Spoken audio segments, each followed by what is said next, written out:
Chapter 217. Tut tut tut. Xiao Yu, look, some of these bandits were forced to become bandits and some of them just want to reap without sowing and rely on robbing other people's labor resources. They work hard to farm for a year, but it's not as much as the profit of one job for these bandits. The hall was filled to the brim with boxes. Jiang Pingji crossed her legs and leaned against the main seat as if she had no bones. She pointed at the opened boxes below with her fair fingers, and her eyes swept over the bandits who were tied up with their hands tied behind their backs in a mocking manner. Suka looked at the things in the boxes. The blue veins on his forehead bulged and he felt a little uneasy. He was not worried about what would happen to these bandits. He was just worried that his Langjun would get addicted to beating bandits and get carried away. Although, he also felt good about it. Meng Hun sat on the chair of the second master of the bandit village. In contrast, Suka looked much more gentle. Meng Hun asked in a fierce voice, "Langjun, what should we do with these people? Are they all like this or just like this?" Meng Hun made two very obvious gestures. When the bandits saw this, they all shivered, their legs trembled and tears and mucus flowed down their cheeks.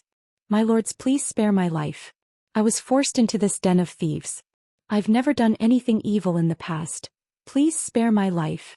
I have children and old people to take care of. I'm responsible for the family's livelihood.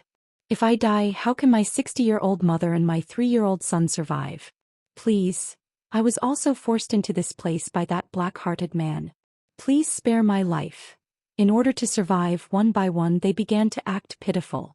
Some desperately kowtowed and begged for mercy, some wanted to sell the secret of the bandit's stronghold in order to get a chance to live, and some people spoke with tears in their eyes, trying to move people with their emotions. Those tragic stories made people feel sad. However, no matter what they said or how they acted, Suka just looked at them coldly. Meng Hun looked like it was none of his business. The real mastermind, Jiang Pingji, looked at each and every one of them with a faint smile, as if she was watching a monkey show. "Don't be in a hurry to deal with these people." Jiang Pingji put her fingers together and pretended to be thinking. Then she turned her head and asked Suku, "Are all the things found in this village here? How much grain and money are there in total?" Suku lowered his head and looked at the bamboo slip that he had made some simple records on. He said, "There are about 300 dawn of grain and about 700 taels of money and silk." This was only a rough estimate.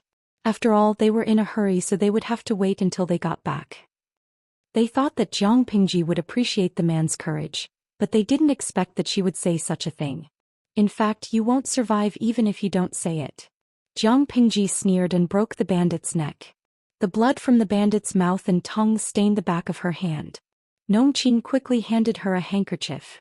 She took it with her left hand and threw the bandit's body aside with her right hand. She wiped the blood on her hand with the handkerchief without frowning. "Now, who wants to tell me that I can kill you if I want? Who dares to say that?" The strong and cold aura was suffocating. The bandits had an illusion that they would be the next one. Capable people are tough and unyielding. That's worth appreciating. But a scum dares to challenge me. Who else but him will die? Jiang Pingji curled her lips and wiped the blood on the back of her hand. She put away the handkerchief instead of throwing it on the ground. She glanced at the crowd, but no one dared to look at her. People cherished their lives, even those bandits who risked their lives. Meng Hun followed behind Jiang Pingji with a knife in his hand. If she frowned at someone, Meng Hun would cut off that person's head. Without the slightest sign and without the slightest bit of preparation, the group of bandits were scared out of their wits. Their crotches heated up and many of them were scared to the point of urinating. The scene was silent. Only the increasingly bloody smell and the occasional sound of blood splashing could be heard. Heads flew and fell to the ground. The audience in the live streaming room was so scared that they even forgot to send messages. Chapter 218. Do you know why I killed them? Jiang Pingji walked around and finally returned to her seat. She put her fingers together and put on an inscrutable look. Because they deserved to die. If I don't kill them now, do I have to keep them alive until the new year? Pigs could be slaughtered and eaten during the new year. What value could these people create by keeping them alive? Jiang Pingji said, "There are 3 things I hate the most in my life. The first is betrayal, the second is rape, and the third is deceit. No matter who it is, I don't need to care about their feelings when they meet these 3 bottom lines. Not to mention killing them, even if I cut off all of their heads, who could say anything about it? Bandits should be prepared to lose their heads. However, there's a way out for you now. The bandits who were killed could not have betrayed Jiang Pingji or deceived her. The only reason was that they had a history of rape. Many bandits came to their senses and their faces turned pale. They thought about it carefully and it seemed to be true. Those who were still alive today, although they weren't good people, at least they weren't involved in this. It wasn't that they didn't want to, it was purely because those women were snatched away and given to the bandits who had a reputation first. They were just small minions running errands. Those delicate and tender young ladies would not live long enough for them to have a taste of them. They would have long been toyed to death. I know there are no good people among you, Jiang Pingji said again. She instantly extinguished the wishful thinking that the bandits had just had. If we take them in, who knows if we will raise a tiger in our bosom. After all, you can cause some trouble if you gather together. What Jiang Pingji said was actually what Suku was worried about. The size of their troops was too small. If they took in all the bandits, the consequences would be unimaginable if the bandits gathered together and caused trouble. It is impossible to know what is in a man's heart. You bandits cannot be trusted at all. So, I am very troubled now. Should I let you all live or should I kill all of you to prevent future troubles? Jiang Pingji smiled and showed her white teeth. The bandits were so scared that they did not dare to make a sound. Suka thought about it and stepped out. Langjun, if we kill all of them, I am afraid it will harm the heavens. I have a plan. Jiang Pingji said, tell me about it.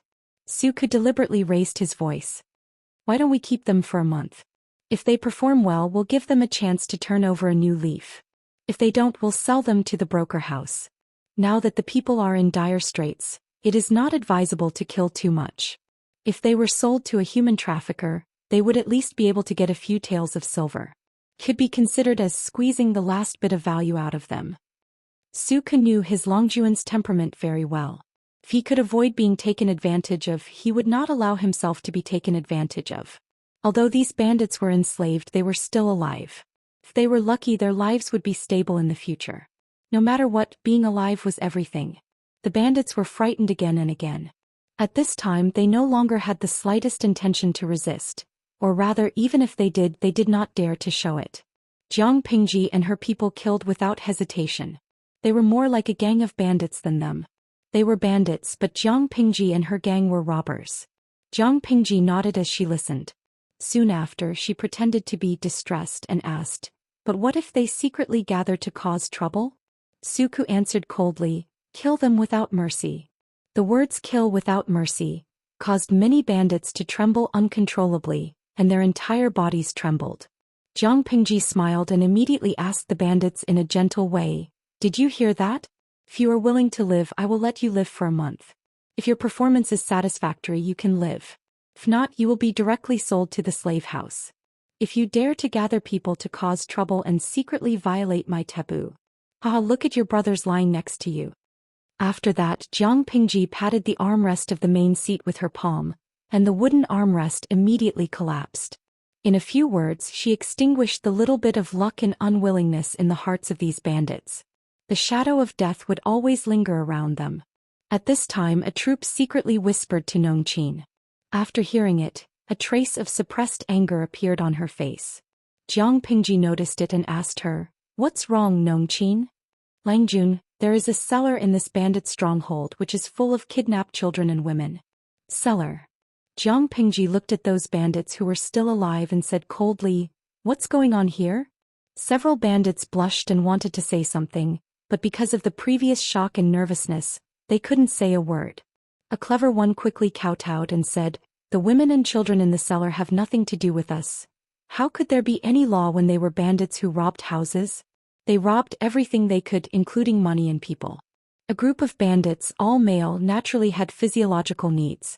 When they saw a beautiful woman, they naturally had sexual desires. Jiang Pingji sneered and said, go and have a look. Watch these people closely. If anyone dares to struggle, kill him directly. Her words made those who wanted to beg for mercy stiffen, and they dared not make any noise. The air in the cellar was very turbid and there was a lot of excrement in the corner. Smelling it made people feel like stomach acid was surging. There were 2 haggard women and 3 timid 7- or 8-year-old girls hiding in the cellar. The women's clothes were ragged, and the ragged material could only cover the important parts. The exposed skin was bruised, full of violence and ambiguity, which made people know at a glance that she had suffered a nightmare. The audience in the live streaming room was still immersed in the previous fear. Seeing such a miserable scene, they all sent bullet screams. Those bandits should die thousands of times. As for the 3 children, they were so thin that their bones could be seen. Their chins were very sharp, their cheeks were sunken, and their hair was dry and yellow, curled into clumps. No one knew how long they hadn't been washed. They were so thin that their eyes were especially big. Suku followed them and knew what had happened. He was suddenly speechless and didn't know what to say. It was not a peaceful era. It seemed to be flashy, but there were endless grievances and darkness behind it. The women and children locked in the cellar were just one of thousands of examples. Bring these people back as well. Jiang Pingji's voice was very gentle, but those people were trembling at the same time as if she was about to kill. Suku asked, if I take them back, what should I do with them? Chapter 219. Can a man give birth to a child? Last month, 1,275 plus monthly votes. Jiang Pingji didn't know how to raise useless people. She didn't have that kind of compassion. She had to ensure that the people under her could create value. Otherwise they were useless. What was the point of keeping them? Therefore, even if she wanted to take them back, she wanted them to create value and contribute to the labor force. Suku calculated in his mind and said, I'll listen to you. You don't have enough food and money? Jiang Pingji asked. She didn't want to rely too much on the lose. Except for the initial capital, she had to find ways to get the rest of the expenses. For example, the money she won from the Fulai gambling house. She left some for Nongqin and gave the rest to Suku to raise the troops. If he told her that he was short of money, she would probably go to the gambling house to have fun. Suku shook his head. We still have enough. But your goal is not limited to this. We should always plan well so that we don't have enough money when the time comes. How many people were there in the troops? Even if they counted the bandits who hadn't been trained yet, there were only about 100 of them. The expenses were not high. Jiang Pingji gave them plenty of money, not to mention the loot they got from the robbery that night. It was enough to support the troops for a few years. However, his Longjuan's ambition was not limited to that. It was impossible to satisfy a troop of only 100 people. That was a pain in the ass. As a bookkeeper, Suku naturally had to make arrangements in all aspects. He tried his best to divide 1 coin into 2 coins. Jiang Pingji crossed her arms and looked at Suku from head to toe. She said, not bad. You look like a bookkeeper. Suku didn't know whether to laugh or cry. Langjun, please don't make fun of me. To be honest, he used to think that a bookkeeper's job was easy until he met his Langjun. Whether a bookkeeper's job was easy or not depended on whether the boss was noisy or not. Jiang Pingji left a few people behind to guard the bandits and took them away in batches. As for the treasures that they had collected, they were transported back. While the sky was still dark, they had to leave as soon as possible to avoid alerting the other bandits. There were too many bandits around Hejian County. If their actions were exposed and alerted, it would not be easy next time. Xiao, go back and see if anyone is injured. Give them more supplements so that they won't be disappointed. On the way back, Jiang Pingji suddenly said, there are rewards and punishments. Good and bad punishments are clear. That way people won't be agitated and we can nip the hidden dangers in the bud. Suku nodded. Don't worry, Langjun. I will definitely get it done. After a busy night, the troops went to sleep in batches. Another group of people were guarding the bandits who were still tied up to prevent them from causing trouble. The farm was large enough and there were many empty rooms. Suku ordered his men to clean up the other 2 large rooms and turn them into bunk beds. He gave each captured bandit a bed. In order to prevent them from rebelling, they were carefully separated and assigned to the previous troops to be regrouped with each other. Because there were more people, the daily expenses also increased. Suku still had a lot of miscellaneous things to do and he only finished it at noon. Suku had seen the Liu family's internal account book recording method and felt that it was very clear, so he simply copied it and used it on the troops. The account book was clear and concise and the accounts were clear and transparent. It was very useful. He calculated the rewards that should be distributed and was silently calculating how many pigs to buy in his heart. His aunt's voice came from outside the house. Aunt, why are you here? Suku put down what he was doing and got up to open the door. Didn't the master reward me with a few bolts of cloth? I think it's not bad. I plan to measure it and make 2 sets of spring clothes for you. Su Ke's aunt was a very gentle woman, but she worked hard all year round to make a living. Her hands were full of frostbite, and her eyes were much worse under the hardship. It was a bit difficult for her to sew, but Su Ke didn't stop her. After all, it was the elders' kindness. How could the younger generation refuse? Besides, the farm was too idle. If she didn't find something for herself to do, she would be very bored every day. Su Ke welcomed her in. Why can you only do it for me? And you have to take care of yourself. Hey aunt, how old are you? Why are you dressed so well? You are working for the master, so you should dress decently. His aunt disagreed. You wear the same few sets of clothes. It shows how much the master mistreats you. Su Ke coughed awkwardly and said, Aunt Ku brought you here to take care of you when you are old. Don't do the hard work. Make new clothes that need to be made and wear what needs to be worn. There's no need to save. Now that Lang Jun thinks highly of me, I will have a better life in the future. His aunt glanced at him and said, How can anyone live like you? Aunt, you don't have to save for me. In the future I will buy a few maidservants to serve you. I will treat you like the old madam. You are talking nonsense like you used to. Don't talk about buying maidservants to serve me. If you can bring a maidservant back to continue the Su family's lineage, I will have to worship my ancestors. His aunt put her hands together and Su Ke didn't know whether to laugh or cry. This matter is not urgent. When I find someone I like, I will definitely tell aunt and let you talk to the matchmaker. Su Ke's aunt was an open-minded and optimistic woman. She didn't rush Su Ke when he said so. However, there were still some things that needed to be said to him. A family like ours is not picky. If there is someone suitable and considerate to you, you can marry her. Su Ke just smiled and didn't give a clear answer. His mind was not on this. He had to finish the things at hand first. At least he had a foundation to establish himself. Besides, his mother's mourning period was not over yet. It was too early to talk about marriage. System. Streamer Jiang Pingji's semi-interactive live broadcast of bandit suppression in the deep mountains, 1, has come to a perfect end. Dear viewers, are you satisfied with this? A. Satisfied. B. Average. C. Not satisfied. It was time to conclude the voting again. This time, satisfaction was within expectations. After all, not everyone in the live broadcast could accept her killing, and she didn't want to change her plan for the audience. She thought that it would be good enough if she could pass the satisfaction level. She didn't expect to get a silver treasure chest. When she heard the system message, she opened it directly and chose to draw a prize. It was another card. She clamped the card with 2 fingers and turned it over. There was a picture of a fat white baby curled up on the card. When she saw the small line of words at the bottom, her face was about to crack. Easy pregnancy pill. The young phoenix's voice is auspicious. Once chosen by the king, she will be doted on. However, no flower will bloom for 100 days. She will only sigh at the changing heart of her husband. If she has a baby by her side, she will definitely stand at the top of the harem and look at the flowers with a smile. Usage. Take it before sex. Jiang Pingji chuckled. System. Can you be any more king useless? The system was about to explode. Jiang Pingji. That's enough. I am the harem intrigue system. What else can I give you? Jiang Pingji clicked her tongue and took the card. Is there a system that allows men to have children?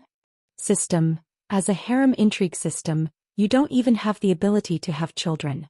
How dare you say you are not useless? System. Chapter 220. System. What kind of decent system would do something like that? It was so pissed off by its terrible host. Jiang Pingji only responded with a cold snort. System. How could it be considered decent? A famous item to attract men's interest in their own bodies? An easy pregnancy pill to solidify men's love for them? I was really decent. It was a typical example of a whore trying to maintain her chastity. Jiang Pingji glanced at the 2 cards in her backpack. He seemed to be deep in thought. After a long time she said, Speaking of which, it seems that in the past half a month, you haven't sent me a real-time trigger mission. Why? Did you secretly uninstall this section? System clicked its tongue and said, How is that possible? After the section is loaded, you can only uninstall it after the second system upgrade. As for why there hasn't been a single trigger mission. Honestly, host, tell me seriously, how many times have you gone out in the past half a month? Other than going to the farm, she would stay at home and read. It was so boring that it was hard for the livestream viewers to watch. Jiang Pingji pinched her chin and said, "What you mean is that if I go out more often I might trigger a mission?" System answered in a businesslike manner. In theory, yes. The so-called real-time trigger mission is when the system analyzes the people and things that the host has experienced and determines that there is a need for a mission. Only then will it send a mission to the host. The more people you know and the more things you encounter, the higher the possibility of triggering a mission. But I suggest that you let nature take its course. Jiang Pingji laughed and asked, "Let nature take its course?" Yes, the system just did an analysis and found that you have the intention to go against the system. This is not good for you. The first time the system issued a real-time triggered mission, not only did the host decisively refuse to carry it out, but he even calmly accepted the punishment. After the mission was completed, the system was 99% sure that the host wanted to cause trouble again. Don't be so paranoid. No matter what, we're in a temporary partnership. We're in the same boat. What good will it do me if I deliberately go against you?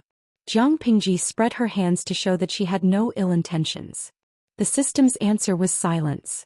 Although it hadn't been with Jiang Pingji for long, the system already understood that it could only trust half of what she said. After a long while, the system finally spoke. "I am very happy that the host can finally understand the pains of being a system. I will not harm you. I hope that we can get along well in the future."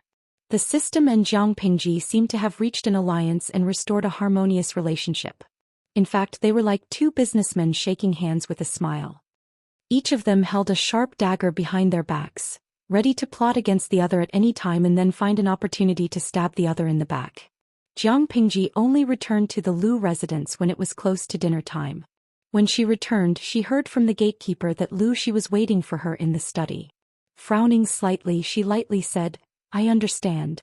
I'll go see my father now." Why was Lu Xi looking for her? Jiang Pingji had a vague guess. It was either related to the bandit suppression the night before or there was news from Meng County in Song Prefecture. Although she did not take the initiative to tell Lu Xi about the bandit extermination, she did not deliberately hide it from him. The farm was kept a secret from outsiders but not from Lu Xi. It was normal for him to know about it. As soon as he arrived at the study, he saw Lu Xi sitting upright with a slight frown on his face. His fingers were flipping through the booklet on the table. He was engrossed in reading. As usual, Jiang Pingji first saluted him. Then she said, "Father, what can I do for you?" Lu Xi then raised his head and gestured for Jiang Pingji to sit beside him. "You." Lu Xi was about to say something but he suddenly stopped. He looked a little hesitant. "Are you hurt?" Jiang Pingji was sure that was not what Lu Xi wanted to say before. She shook her head and said, "No, I'm not hurt. A gentleman does not stand under a collapsing wall. But I know you well. It's useless to persuade you." Lu Xi sighed softly. Then he smiled with some pride. "Most of those bandits are the kind of people who only know how to steal and steal. They don't know the word loyalty, and they don't know the word loyalty. I won't object to your decision, but you have to be careful in case they plot against you behind your back." Jiang Pingji said, "Of course. The troops are short of manpower. If we take in more bandits than the original troops, there will be hidden dangers. But I've found a reason to get rid of those who are easy to cause trouble. Although the remaining bandits are slippery and have dirty hands, they are easy to suppress and intimidate. Even if they gather together, they won't cause any big trouble." Lu Xi heard that and slightly tightened his hand on his left knee. Then he secretly loosened it. Originally, he thought that his daughter would not know the severity of the situation and keep a group of hidden dangers by her side. It would be terrible if she was bitten by them. Therefore, after receiving the news, he hurriedly wanted to see her and give her a reminder. However, he did not expect that this child was even more vicious and merciless than he thought. But there are exceptions to everything. The human heart is more complicated and changeable. Maybe there are times when I'm wrong. Jiang Pingji smiled faintly and said, "Xiaoyu did a good job. He separated the bandits. If that's the case, the bandits still dare to cause trouble." Speaking of this, Jiang Pingji's lips suddenly curved into a bloodthirsty smile. "It's better to kill them directly. They couldn't create value, couldn't contribute to the labor force, and even dragged her down. Why not get rid of them early? Why keep them?" "I'm relieved that you think so." Lu Xi sighed softly. His hanging heart slowly calmed down. He was not afraid of anything. He was afraid that his child was too soft-hearted, or too proud and conceited. She could do big things well but stumble over small things. Father, don't worry. I know what I'm doing. She nodded and immediately looked at her with hesitation. If that's the case, are you still going out these days? She was hinting at her to ask if she was still going to find trouble with the bandits. Jiang Pingji understood in an instant. No, I'm going to digest and absorb what we've collected. It's more important to have quality than quantity. If the troops are too bloated, the overall strength will decrease instead of increase. It's not worth the loss. She planned to let the bandits undergo mandatory training for 3 to 5 days. Then she would see the results and screen them one by one. The useful ones would be kept, and the less useful ones would be sold to the broker or let them work in the fields. Anyway, she did not keep idle people here. Seeing that She was still there, she asked, Father, do you have any other orders? She lowered his eyes and asked in a low voice, When did you kill Meng Liang? She knew that his daughter would do what she wanted to do, but he didn't expect that she would kill Meng Liang without hesitation. If he hadn't thought of Meng Liang on a whim, he would have thought that he was still alive. Jiang Pingji smiled and said, How long has Coach Meng been here? Meng Liang has been dead for a few days. Chapter 221. One of the only and only. Father, you don't know about this? Jiang Pingji thought that with Xi's attention to her, nothing that happened around her could be hidden from his eyes. Shi shook his head. Ever since Jiang Pingji asked Su Ku to convey her attitude, he had let his guard down. He did not expect that his daughter would send Meng Liang to the afterlife. Did she need to be so efficient? I am not omniscient and omnipotent. How can I know everything? She felt a slight pain in his forehead, but he was already dead. What happened was done and there was no turning back. You might as well think about what to do next. You used Meng Liang's life as a favor to Meng Hun. Based on your temperament, you must have gotten more benefits than that. Did you blackmail the Mengs? Blackmail? That was not a good way to put it. It was called asking for benefits openly. Jiang Pingji revealed a little of her plan. Shi looked at her helplessly. Didn't I give you the list before? If you still need more, go to the accounts room and get more. She said with some forbearance. You are the only child in the family. These are all yours. Why do you have to be so calculative with me? To put it nicely, his daughter had her own abilities. To put it bluntly, she was estranged from him. That was not what Shi wanted. Jiang Pingji was silent for a while. If it were in the past, she would not have bothered to explain. But now she felt that it was not a good idea to do so. Father, you misunderstood me. It's not that I am calculative with you. I just don't want to be involved with the aristocratic families. Jiang Pingji hesitated for a while. Shi looked at her in shock. She said, starting from scratch, it will be easy to distinguish in the future. Whether it was Su Ku, Meng Hun or Qiguan Rang, all three of them had one thing in common. They had low social status. It wasn't that she couldn't attract people of high status. In fact, as long as she put up the banner of Xi's son, she could also attract people of a certain status with Xi's halo. As the son, she could also attract people of a certain status. Why didn't she do that? Because she did not want to. If she got involved too early, she would be passive in the future. Jiang Pingji's goal was very clear, so in order to achieve it, she needed to formulate a series of plans. Considering the current social climate, she decisively gave up the more convenient path of relying on her father. The benefits in the early stages were indeed great, but what about the middle and later stages? She wanted to nurture her own team and talents, not those who were only thinking about clan bloodlines. Don't be fooled by how those aristocratic families boasted about their family name and bloodline, and how they preached their loyalty. In fact, for the benefit of the clan and for their own benefit under special circumstances, they were willing to give up their backbone, reservedness, and righteousness. Are they like a piece of poison wrapped in sugar? Medicine, at first it tasted sweet and greasy, but when the sugar coating was finished, only poison was left. It looked tempting, but it was extremely delicious. The path she was going to take would inevitably touch upon the most fatal interest of the aristocratic families: education. Why were aristocratic families called aristocratic families? This was because they had money in their hands and food in their granaries. They monopolized education and made studying a privilege for a minority of people. They also indirectly monopolized the imperial court. Talents were all from aristocratic families. 1 generation, 2 generation, 3 generation. After generations, the officials in the imperial court were more or less related by blood or marriage. When this group of people worked together, how could the emperor have a say? Did they want to attack them? They didn't mind firing the emperor first. Jiang Pingji had enough of this ignorant era. Out of 100 people she met outside, 99 of them were illiterate. In addition to education, there was also the land. Were the farmers in Dongqing not hardworking? They were very hardworking. Jiang Pingji was very clear about this.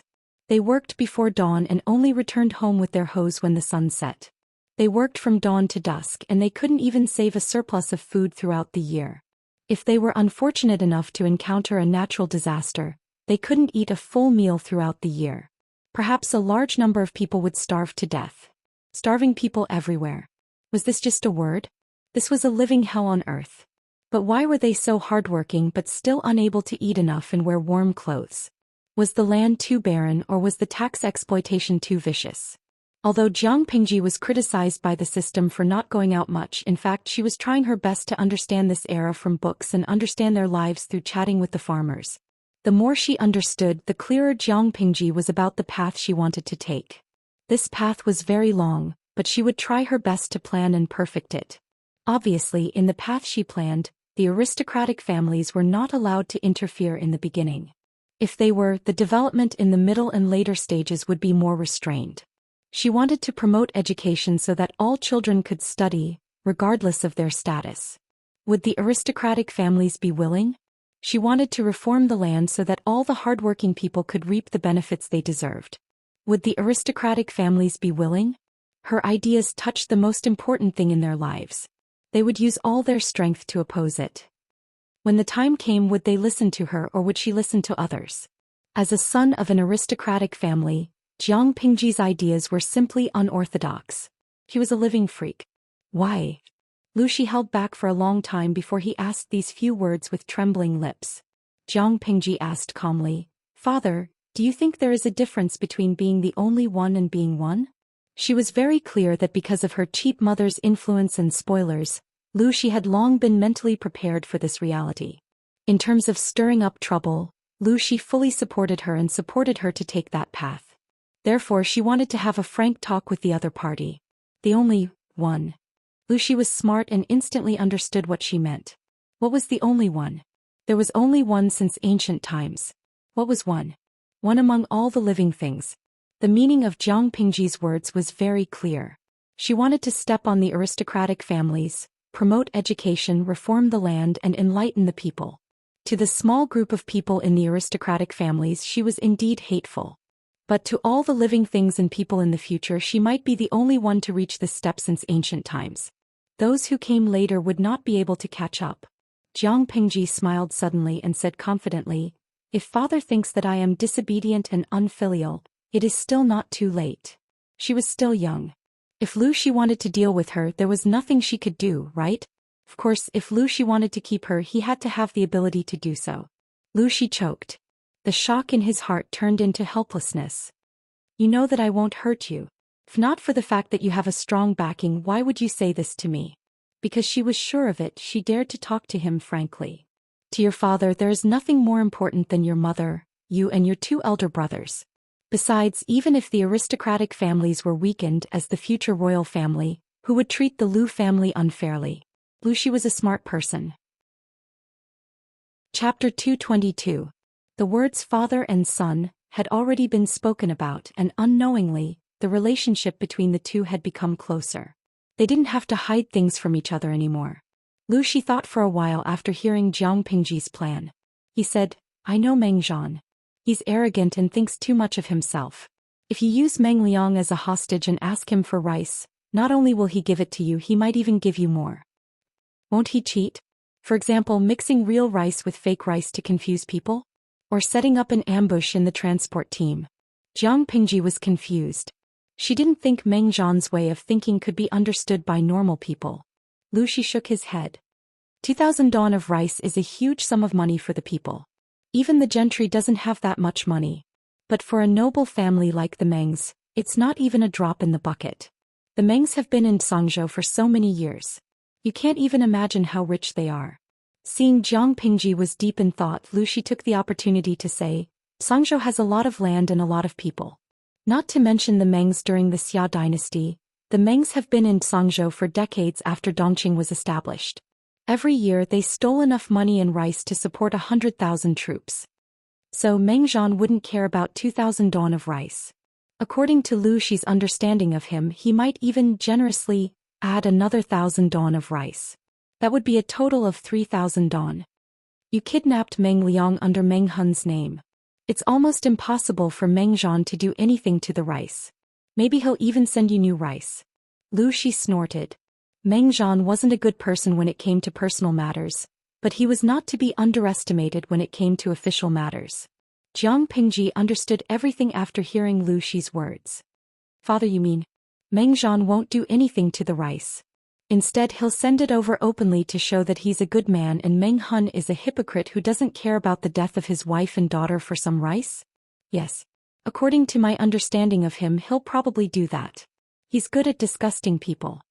The person who knew you the most could be your opponent. Lu Shi and Meng Zhan had broken off their relationship. The two families did not keep in touch with each other and there were many conflicts in private. Lu Shi knew Meng Zhan very well. Meng Zhan was an extremely proud man. He wouldn't condescend himself to fight with a lowly person like Meng Hun. In other words, he didn't care. Jiang Pingji secretly sneered and said, if that's the case, it's really disgusting. If Meng Liang was still alive, the Mengs would have used 2,000 dawn of food to exchange for his safety. Meng Hun would have become the laughing stock of the world and his reputation would have been ruined. Unfortunately, Meng Liang was already dead. If the Mengs dared to use this method to disgust her, she would let them know what disgust was. But then again, he didn't expect the Meng family to be so rich. Their accumulation was so rich that it made people envious. If I had known that he was so rich, I would have asked for 30 to 50,000 stones. Asking for a mere 2,000 stones will only make people laugh at me in secret. Jiang Pingji added unhappily, the Mengs are so generous. I reckon they can take out tens of thousands of dawn of grain without a frown. Lu Shi almost choked on his own saliva. Was his daughter a bandit in her past life? 2,000 dawn should be enough. I'm afraid you can't afford more. Lu Shi said, don't treat the Mengs like a sucker. They won't care about such a small profit. But if they ask for too much, I'm afraid they'll really get angry. How could 2,000 dawn and 20,000 dawn be the same? In Lu Shi's opinion, a newborn calf is not afraid of a tiger. It was a perfect saying for his daughter, who would cause trouble for the Mengs. Not only did she do it, but she also killed Meng Liang and abducted Meng Hun, who had a grudge against the Mengs. How much of a grudge? But thinking about what Amin had said, he could understand. Maybe it was fate. His daughter and the Mengs were born to be incompatible. Jiang Pingji thought about it and asked, 2,000 dawn of grain is just a small profit for the Mengs. What about other families? Lu Shi didn't understand and asked, what? She said, I wanted to use this batch of grain to temporarily suppress the rising price. Father, you should know that the incident in Meng County in Tsang Prefecture hasn't spread yet. Only a few people know about it. When the whole world knows about it, I'm afraid that Hejian County will be affected. It took less than half a month to travel from Hejian County to Meng County in Tsang Prefecture. Once the chaos in Meng County spread, the people would naturally panic and it would be normal for the grain price to rise. It will definitely be affected, but 2,000 dawn? If you want to make a profit from it, it's a good opportunity. You can easily increase the price by 3 to 5 times. After all, it's a free gift from the Mengs. But it's definitely not enough to suppress the grain price. After all, he was the chief of Hu County and he lived in this era. His prediction was naturally more accurate than Su Ku and Jiang Pingji's. It's not enough? Jiang Pingji was slightly stunned. 1 stone was 50 kilograms, which was 100 caddies. It was enough to feed a family of 4 for 40 to 50 days. That was still considered enough to fill their stomachs. Many people lived frugally and matched their grains with other foods to last for a longer time. Hejian County wasn't big. Excluding the gentry, there were only about 20 to 30,000 people. Most of the people had leftover grain from the previous year. How could it not be enough? Lu Shi thought for a while and knew where Jiang Pingji's calculation was wrong. Most people follow blindly. To put it bluntly, they believe whatever they hear. Lu Shi explained to her in detail. The reason why I said 2,000 dong is not enough is that the rich families with extra money might buy a year's worth of grain at one time or even longer. But your calculation is based on 1 or 2 months' worth of grain per person. If you calculate carefully, 2,000 dong is indeed enough. Lu Shi sighed and said, you know that every family only needs to buy 1 or 2 months' worth of grain and hold on until the autumn harvest. Even if the civil unrest in Meng County in Tsang Prefecture is serious, it won't really affect the people, but they won't consider it. If Jiang Pingji wanted to make a fortune with 2,000 dong of grain, it would be absolutely easy. But if she wanted to suppress the grain price, not to mention 2,000 dong, even 10,000 dong would be a stretch. Jiang Pingji frowned and thought about Lu Shi's words seriously. Jiang Pingji didn't think it was embarrassing for Lu Shi to deny her plan. He knew the era better than she did. As a native, Lu Shi had more experience and knowledge about the era than she did. What if there is a purchase limit? Lu Shi was confused. Purchase limit? Jiang Pingji thought for a while and explained, a few days before the civil unrest, the people will be anxious and there will definitely be a fight. Then the grain store will sell 500 dong or 1,000 dong of grain at once to create the illusion that there is an abundance of grain and calm the people. After that, there will be a limit of 100 dong of grain per day, and the weight of each person's grain will be limited. It will be enough to buy for a month. Jiang Pingji thought about it and felt that there was nothing wrong with the idea, so she asked for Lu Shi's opinion. What do you think, father? Lu Shi was speechless. Chapter 223. 2,000 dong of grain had the same effect as 20,000 dong. What else could he say? Lu Shi asked, daily purchase limit. It's not bad. But what if some people buy the grain repeatedly for several days in a row? Jiang Pingji's aim was to suppress the grain price. That meant that when the prices of other grain stores skyrocketed, she would sell the grain at the same price as usual, or at a slightly higher price than usual. The people would naturally choose to buy from her. Most of the commoners lived a frugal life. If they could be cheap, they would. They would not be extravagant. They were not going to starve to death. It was just delaying the purchase of cheaper grain for a few days.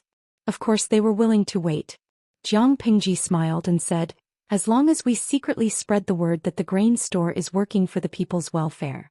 That's why we insist on only raising the price a little when the grain price of other grains skyrocketed.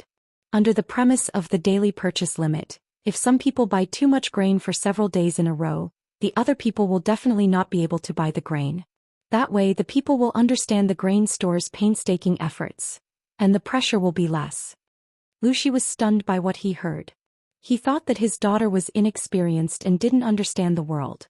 That was why she came up with the idea of suppressing the grain price with 2,000 dong of grain. Looking at her now, she was indeed inexperienced, but she had a sharp mind. He only needed to point out a flaw and she was able to correct it. Not to mention anything else, just this flexibility was enough to make him feel ashamed and admirable. If she followed her plan, the grain store would probably sell a few thousand dong of grain and win the hearts of the people in Zhou County. She would earn enough money and fame at the same time. Due to the public opinion, the other grain stores would not be able to increase the price even if they wanted to. As long as they could delay until the autumn harvest, the grain price would naturally decrease, and the people would not have to worry about food shortage. But if that's the case, the profit will be less than expected. Jiang Pingji shook her head with pity. She originally wanted to sell 2,000 dong of grain for 10,000 dong to trick the gentry families in Zhou County. It seemed that she had to give up that tempting idea. She had too little grain in her hands. It was not enough to play such a big game. If Lu Shi knew what she was thinking, he would not be able to help but roll his eyes. Her current plan was enough to make people hate her. If she still wanted to trick the gentry families in Zhou County, she would not want to live in Zhou County. Cutting one's path to wealth was like killing one's parents. The landowning households could have used this opportunity to clear out the stockpiled grain in their granaries and earned their fill to their heart's content. Because of Jiang Pingji's interference, the market share of grain prices in Zhou County for the next month would be taken away by her. She could not be so shameless. Lu Shi did not know whether to laugh or cry, but he had more confidence in Jiang Pingji. Those who were truly capable, no matter how they started, even if they had a bad hand, would still be able to reach unimaginable heights. There was no doubt that the daughter before him was such a person. Lu Shi smiled faintly and said, "It's good that we can earn it. After all, it's a gift from the Mengs. Shihu 10 dawn of grain lu Meng. Doff of lu 2 dawn of 6 lu dawn of lu, she said. As the saying goes, a pillow comes when you doze off.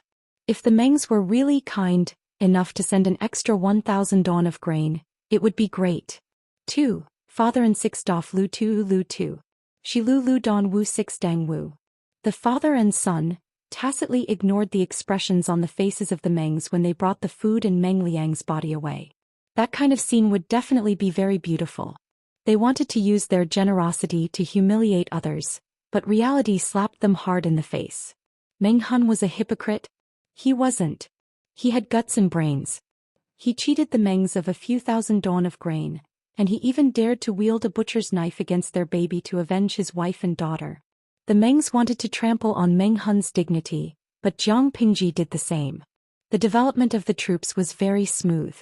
Jiang Pingji had removed the troublemakers early on. The remaining people, with the cooperation of Meng Hun and Su Ku, naturally could not cause any trouble. Instead, they were assimilated into the life of the troops and gradually accepted the status quo. What was so good about being a bandit? Even the bandits themselves thought the same.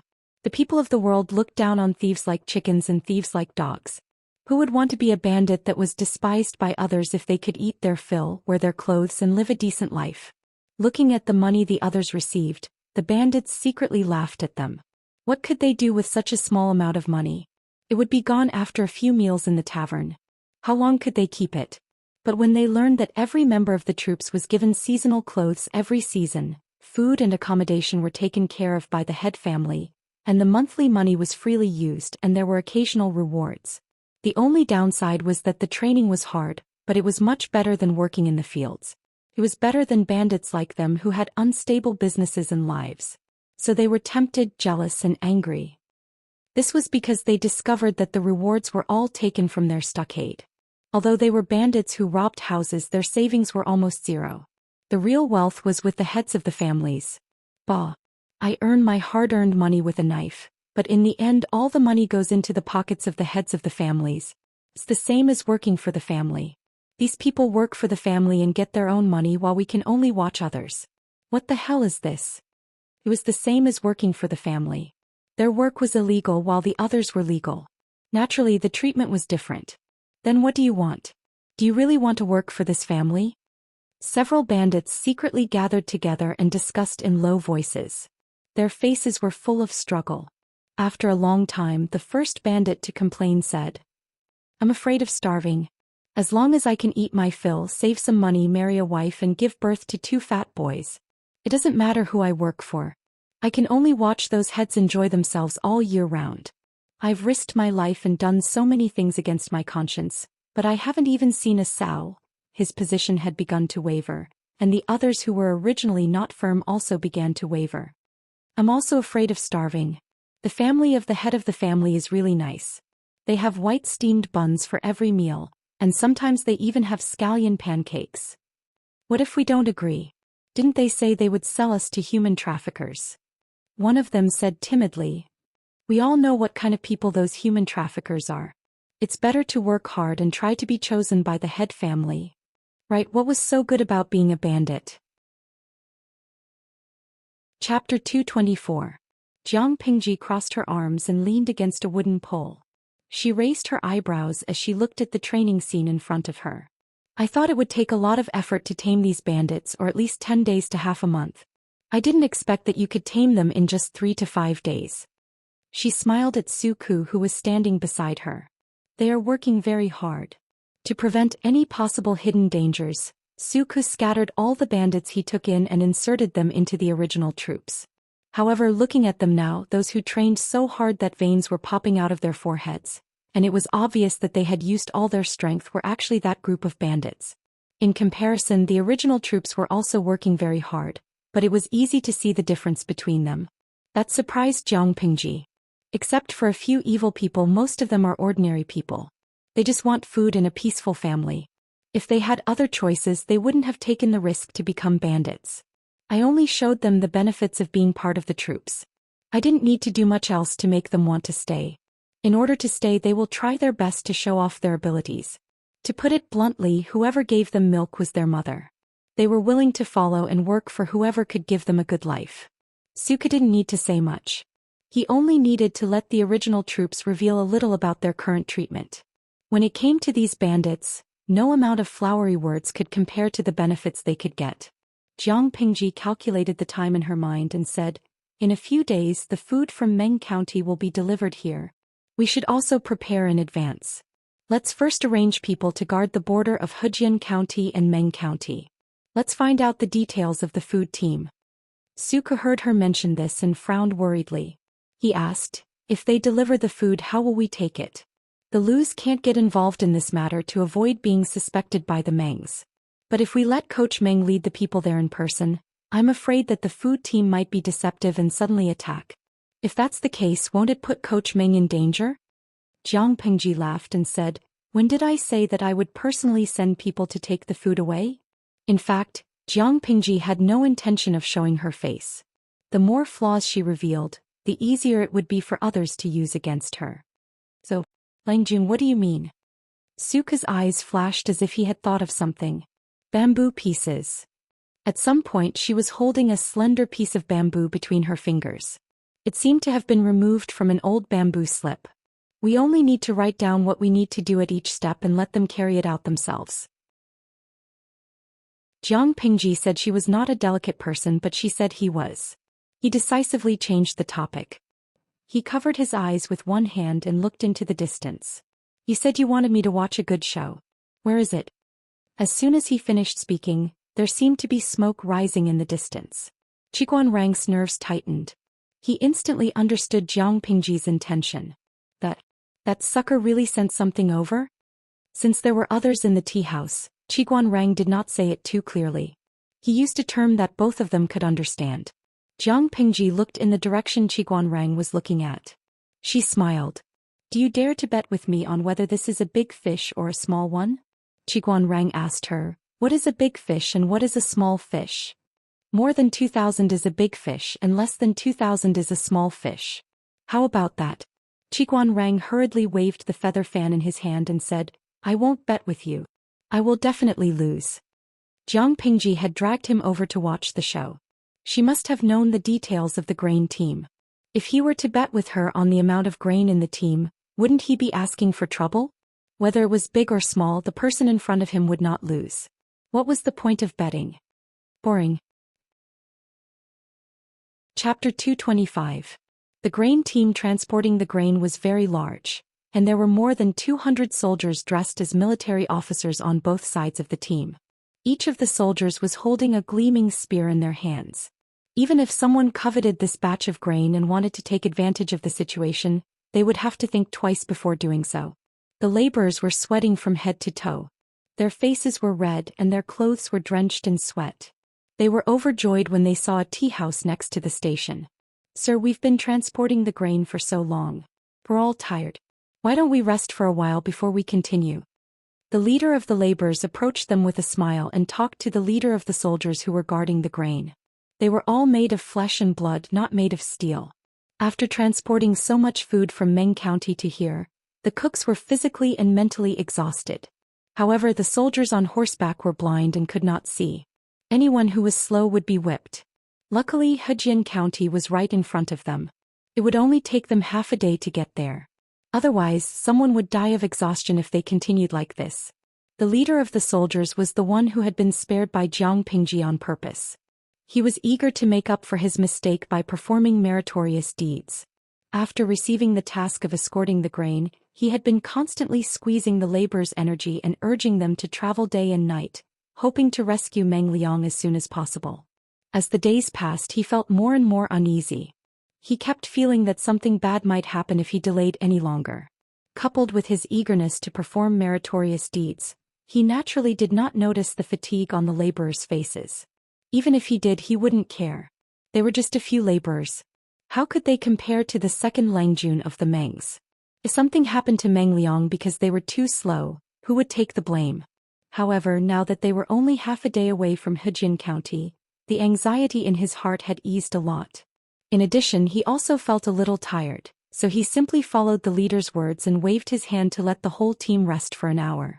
After receiving permission, The cook leader felt as if he had been pardoned. He hurriedly shouted to the cook at the back of the team. Hurry up. The tea house is right in front. Let's go there to rest and have a cup of tea. When everyone heard this, they were instantly motivated. The long grain team was like a wriggling worm, slowly approaching the tea house. This tea house often received caravans traveling from the south to the north, so it had seen big scenes before. The lady boss hurriedly put on a smile and greeted a few soldiers who had entered the tea house. The rest of the soldiers found a random place to sit outside. Jiang Pingji saw that the proprietress was running around in circles. Qiguan Rang looked as if he had seen a ghost. Jiang Pingji stood up with a kind and honest smile on her face. Lady boss, why don't I help you? Hey, I was in too much of a hurry and forgot to bring my copper coins. The lady boss looked at her from head to toe and smiled warmly. It just so happens that we're very busy here. Go and serve a few bowls of tea to the soldiers outside. Do it well. If you're clumsy, you'll have to pay double the compensation. Jiang Pingji smiled and said, Don't worry about that. I work in the fields every day at home. My hands and feet are nimble. If it had been someone slightly more mean, they would have probably punished her. Why did she come here when she could not even afford a copper coin's worth of tea? However, Jiang Pingji could tell that although the proprietress had a mean face, she had a sharp tongue and a soft heart. She was very warm and considerate.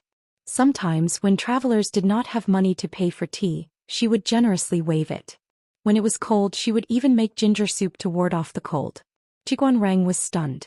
He watched Jiang Pingji walk out of the tea house with a big bowl of tea. She easily blended into the grain team and secretly observed the goods in the cart under the pretext of serving tea. Her face was filled with a warm smile. It was as if she had changed into a different person. Was this the same Lu Shi, the son of the Lu County chief that he knew?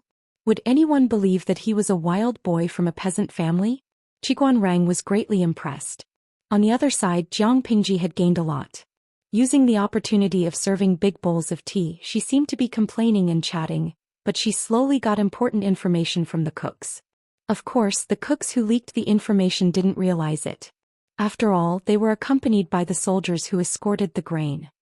Hey, you're just a wild boy. Why are you so curious? A soldier raised his head and gulped down a bowl of tea. He still felt thirsty and asked Jiang Pingji to bring him another bowl. Bring me another bowl. I'm dying of thirst. Another soldier smiled and said, He hasn't seen much of the world. It's not a big deal for him to ask a few questions out of curiosity. Anyway, he did not ask any important questions so he could answer them. Jiang Pingji readily agreed. 2 bowls of tea. Please wait for a moment. Qiguan Rang looked at Jiang Pingji's nimble figure as she busied herself everywhere. If he didn't know that she had an ulterior motive, he might have misunderstood. However, for a noble son of an aristocratic family to go this far in order to obtain information, he had to give it his all. He laughed involuntarily. After an hour, Jiang Pingji, who had not stopped for a moment, finally had the chance to sit down. The grain team had set off again. Really? Why do you have to do this? Qiguan Rang did not know whether to laugh or cry. If I didn't do this, it would be hard to get close to them. Jiang Pingji had been busy for a long time, so her mouth was dry. After drinking a bowl of tea, she felt refreshed. She whispered to Qiguan Rang, There's no problem with the grain team. It's not 2,000 dong, it's more than 3,000 dong. The Mengs are really generous. I just don't know if they'll still be smiling in 2 days. Qiguan Rang raised his eyebrows and said in surprise, I only saw you bustling about and trying to get information from people. You didn't even get close to the grain wagons that were being guarded by the soldiers. How did you know that there was no problem with the grain? You even knew the specific amount, Jiang Pingji said. That's easy. Look at the weight of the wheels. The weight of the same bag of grains and sand is different. I also went to get some information from those cooks and I can roughly estimate the total amount of food they have. Although Jiang Pingji was busy, she was actually multitasking. She added in a low voice, Of course, I took the opportunity to get close to the grain team not to look at the grain. Qiguan Rang was suspicious. The main purpose of getting close to the grain team was not to look at the grain? Then what was it for? He frowned slightly and began to recall Jiang Pingji's actions during this period of time, hoping to guess her real intention. Don't keep thinking about it. I'm here to deliver something. If I don't take this opportunity to deliver it, it will be inconvenient to take action at other times, and it will easily arouse suspicion. Jiang Pingji smiled as she drank her tea. Her satisfied look was very much like a fox whose scheme had succeeded. Chapter 226. The food team set off again after a short rest in the tea house. Hejin County was not far away. They just needed to hold on for another half a day and they would be able to get rid of the heavy task. Many cooks had the same thought, as if their limbs were full of energy again. Finally, they arrived at the gate of Hejin County before sunset. Because of the long queue, the head of the entourage couldn't rush in like before. He had to be patient and wait for his turn. Just then, a clever-looking cook trotted to him and asked, "Sir, will we be done as long as we deliver the food into the city?" The head of the entourage rolled his eyes and said angrily, "Who told you that? Just wait for the order. Don't mind what you don't have to do." If the cook asked him, who would he ask? The food team was huge and attracted a lot of attention along the way. Meng Hun should have known that they were coming. However, he still didn't know what the thief wanted to do. Where, when, and how he would take over the food. The only thing he could do now was to wait patiently for the thief to send his men and hand over the food. As he was thinking, it was almost his turn. The head of the entourage couldn't help but frown as he looked at the towering city gate. Since the guards at the city gate were rotational and the guards on duty today were not the same as the previous ones, they didn't recognize the head of the entourage as the culprit of the murder at the city gate. They only saw the food team, so they couldn't help but feel suspicious. A guard walked up and asked, "Where did you come from? What's in the cart?" He looked at the cooks and the soldiers who were escorting the food with his beady eyes. He was thinking about how to get something out of them. They had done this kind of thing many times. They secretly took advantage of the commoners entering and exiting the city gates and asked them to pay some money to show their filial piety. The commoners did not fight with the officials. Even if the guards of the city gates were not considered officials, most of the commoners would still grit their teeth and be taken advantage of. As long as they didn't make a big deal out of it, the officials would turn a blind eye to it. That was why being a guard at the city gate was a lucrative job. After saying that, the guard swaggered up and was about to search the food in the cart. He even pushed away a cook who was in his way. The cook didn't dare to say anything. He just stared at the head of the entourage. "It feels pretty solid. Can't you have someone in charge tell us what's in the car?" The guard raised his hand and pressed on the sack of grain. Just by feeling it, he could more or less guess what was inside. But he wanted to stir up trouble. Since the manager of the grain team took the initiative to give him money, he couldn't just let it go. So he pretended to pull out the knife from his waist and stab the grain bag. "I think there's something wrong with the things in the cart. Let's open them and check." However, he had only pulled out half of his saber when a black whip descended from the sky and lashed at his arm, drawing out dripping blood. What a blind dog. The head of the entourage put away his whip coldly and watched the guard rolling on the ground in pain. The rest of the civilians noticed the commotion. They were all terrified, fearing that they would be hurt by the head of the entourage's whip. "How dare you lowly dogs touch the grain escorted by the Mengs?" With a sneer, the head of the entourage shouted, "Go!" The horse obediently moved forward and was about to enter the city. At that moment, the cook in charge of the cart saw something.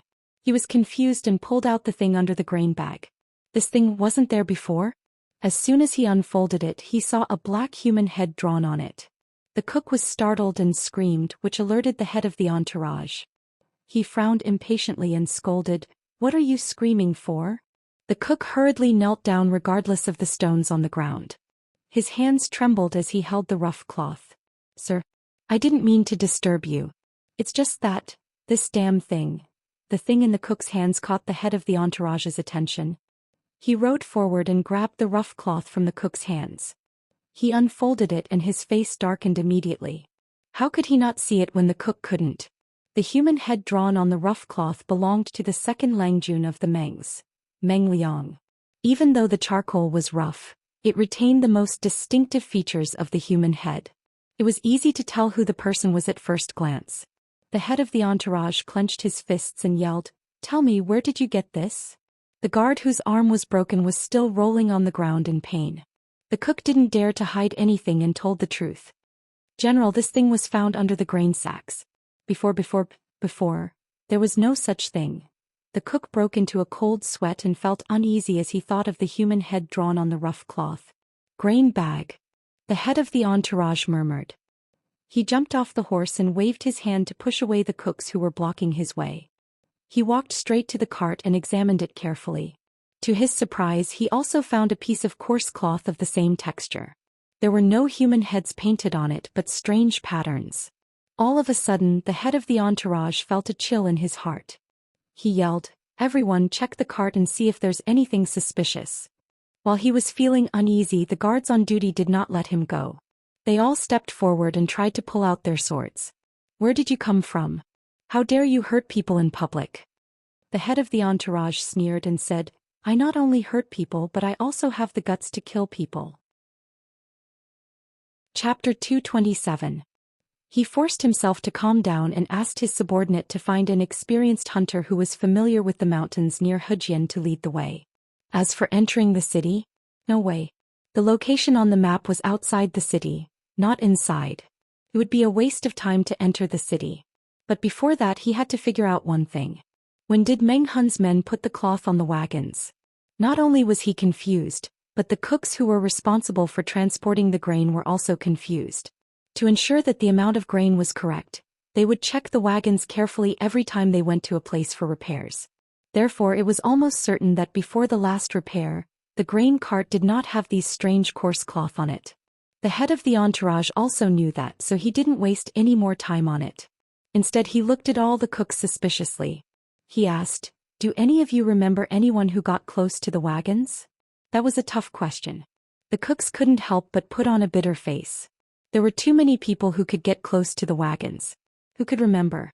However, one of the cooks was smart enough to ask, "Sir, could it be when we were at the tea house?" The tea house was a place with a lot of people. An ordinary-looking person wouldn't raise any suspicion. But that was quickly denied. Another cook said, "You can't accuse someone wrongly. Everyone was beside the wagons during the repair. How could there be anyone suspicious?" These things obviously appeared out of nowhere. People in that era were afraid of ghosts and gods. They often liked to explain things that they didn't know. The head of the entourage was annoyed. He scolded, "Nonsense. How can you believe in ghosts and gods? Think about it carefully. Who could it be? If no one touched the wagons and left these things behind, then the only reason was that there was a mole in the team." The head of the entourage had basically given his verdict after he came to this reliable conclusion. The cooks all shook their heads. Some of them suspected that it was Jiang Pingji who brought the tea, but it was not a reliable guess. Apart from Jiang Pingji, the owner of the tea house and the waiter also brought tea. Compared to the latter two, the former didn't get close to the wagons. How could they stuff the cloth into the wagons? The cooks looked at each other and became nervous. They were afraid that the head of the entourage would suspect that they were spies. The head of the entourage glanced at everyone, trying to find the mole among them. In the end, everyone looked like a mole, but no one looked like a mole. He had no choice but to put this detail aside for the time being and prepare to transport the food to the destination. It was easy to find an experienced hunter who was familiar with the terrain. After promising a large sum of money, the hunter agreed to lead the way. However, this made things difficult for the laborers who transported the grain. The mountain road was steep and not suitable for the grain carts to travel. Therefore, they could only give up on the grain cart and choose to carry the grain bags on their shoulders to carry the grain up the mountain. However, this mysterious joke seemed to have just begun. Someone found a bamboo slip at the place where the map was drawn. On it was written, "How obedient, but your speed is disappointing. I can't wait any longer. Sending the food to this place is a punishment for your inefficiency. Meng Hun, the traitor of the Meng family." The head of the entourage's face turned as dark as the bottom of a pot when he saw the bamboo slip and the coarse cloth under it. At this time a soldier asked him, "Boss, what should we do now?" The head of the entourage was breathing heavily. Although he was not carrying the grain, the mountain road was steep and he was wearing heavy armor. Naturally, he was sweating and breathing heavily. What else can we do? Just do as the higher-ups say. Meng Liang was still in Meng Hun's hands. If they dared not do as he said and angered Meng Hun, he might kill Meng Liang. By then they would be the ones crying. For the sake of Meng Liang's life, they had to obey. Fortunately, the destination marked on the second map was not far from here. The old hunter told them that they could get there in about 15 minutes. You're fast this time. But I've already left. It's interesting to see you delivering the grain. But I haven't had enough. I want to see Meng Liang. Deliver the grain here. By Meng Hun, the trader of the Mengs. At this time, the head of the entourage was so angry that he punched the tree trunk next to him, making a dull thud. The old hunter looked at the map and said in fear, "Sir, we can't go to this place." "Why not?" the head of the entourage asked with a cold face. The old hunter's hands were trembling. He wanted to cry but had no tears. He had thought it would be a good job to lead the way, but now it seemed that it was not going to be easy. "Sir, this place is a bandit's hideout. I've seen it from afar when I was hunting before. The people living there are beasts who kill without batting an eye. If we go there..." The old hunter stammered out the reason. The head of the entourage sneered and said, "Just lead the way. Cut the crap. It was just a bandit stockade. He had so many men. Couldn't he handle it?" However, there was one thing he did not understand. Why did Meng Hun want to deliver the grain to the bandit stockade? Was there an ambush? Thinking of this, the head of the entourage felt uneasy. He sent a smart soldier to check it out. The soldier came back soon and said, "There's no one in the bandit stockade." No one. The head of the entourage was confused, but he had to force himself to do it. "But I found this at the gate of the stockade." The soldier respectfully presented a bamboo slip and a piece of coarse cloth to the head of the entourage. The head of the entourage was already uneasy when he saw it. He was afraid that it was another trick. He opened it and saw that it was Meng Hun's message again. "The grain is in the yard of the bandit stockade. That bastard Meng Liang is at the place marked on the map. Don't try to play any tricks. Otherwise that bastard's life will be in danger. By Meng Hun, the trader of the Mengs." The head of the entourage calmed down. He sneered and said, "Coward. Coward." Meng Hun wouldn't have put on such a show if he was not afraid of the Meng's authority. He was afraid that he would be surrounded and killed by his soldiers when they were handing over the grain. What a coward. The head of the entourage sneered and raised his hand. "You bring the grain here. The rest of you come with me to save the second Langjun." Since Meng Hun was so cowardly, it was obvious that he did not have much confidence. If he could take advantage of the situation and kill them while they were unprepared, he could bring Meng Hun's head back to report. That would be a great merit. They didn't intend to kill Meng Hun, but he was digging his own grave. Even a clay figurine would get angry. "Sir." Chapter 228. Qiguan Rang fluttered his feather fan and said to Jiang Pingji, "You're too evil. If that's the case, you've misunderstood me. When have I ever been bad? Who can testify?" Jiang Pingji looked innocent. Even though Qiguan Rang was experienced and knowledgeable, he was choked by Jiang Pingji's shamelessness. Testify? He was the witness, okay? The viewers in the live stream were both heartbroken and laughing. They could no longer hold back the power in their bodies. Shameless Tianxia Wudi, "Ha, I can testify. Please look at my ID." Serene butterfly shatters dreams. To tell you the truth, the host is already invincible. Therefore it was clear at a glance whether she was a good person or not. Gigi Kongting. If I transmigrated to the host's world and became her enemy, I don't think I could survive 3 episodes. It wasn't that their rank wasn't high enough, but that their opponent's rank was too high. From the beginning to the end, not only did he have something on them, he even made them run around in circles. He was simply too evil. From the perspective of the live stream, the audience could not see the expression of the unlucky guy who had been fooled by the streamer. They could only listen to the conversation between her and Qiguan Rang, trying to figure out what was happening outside.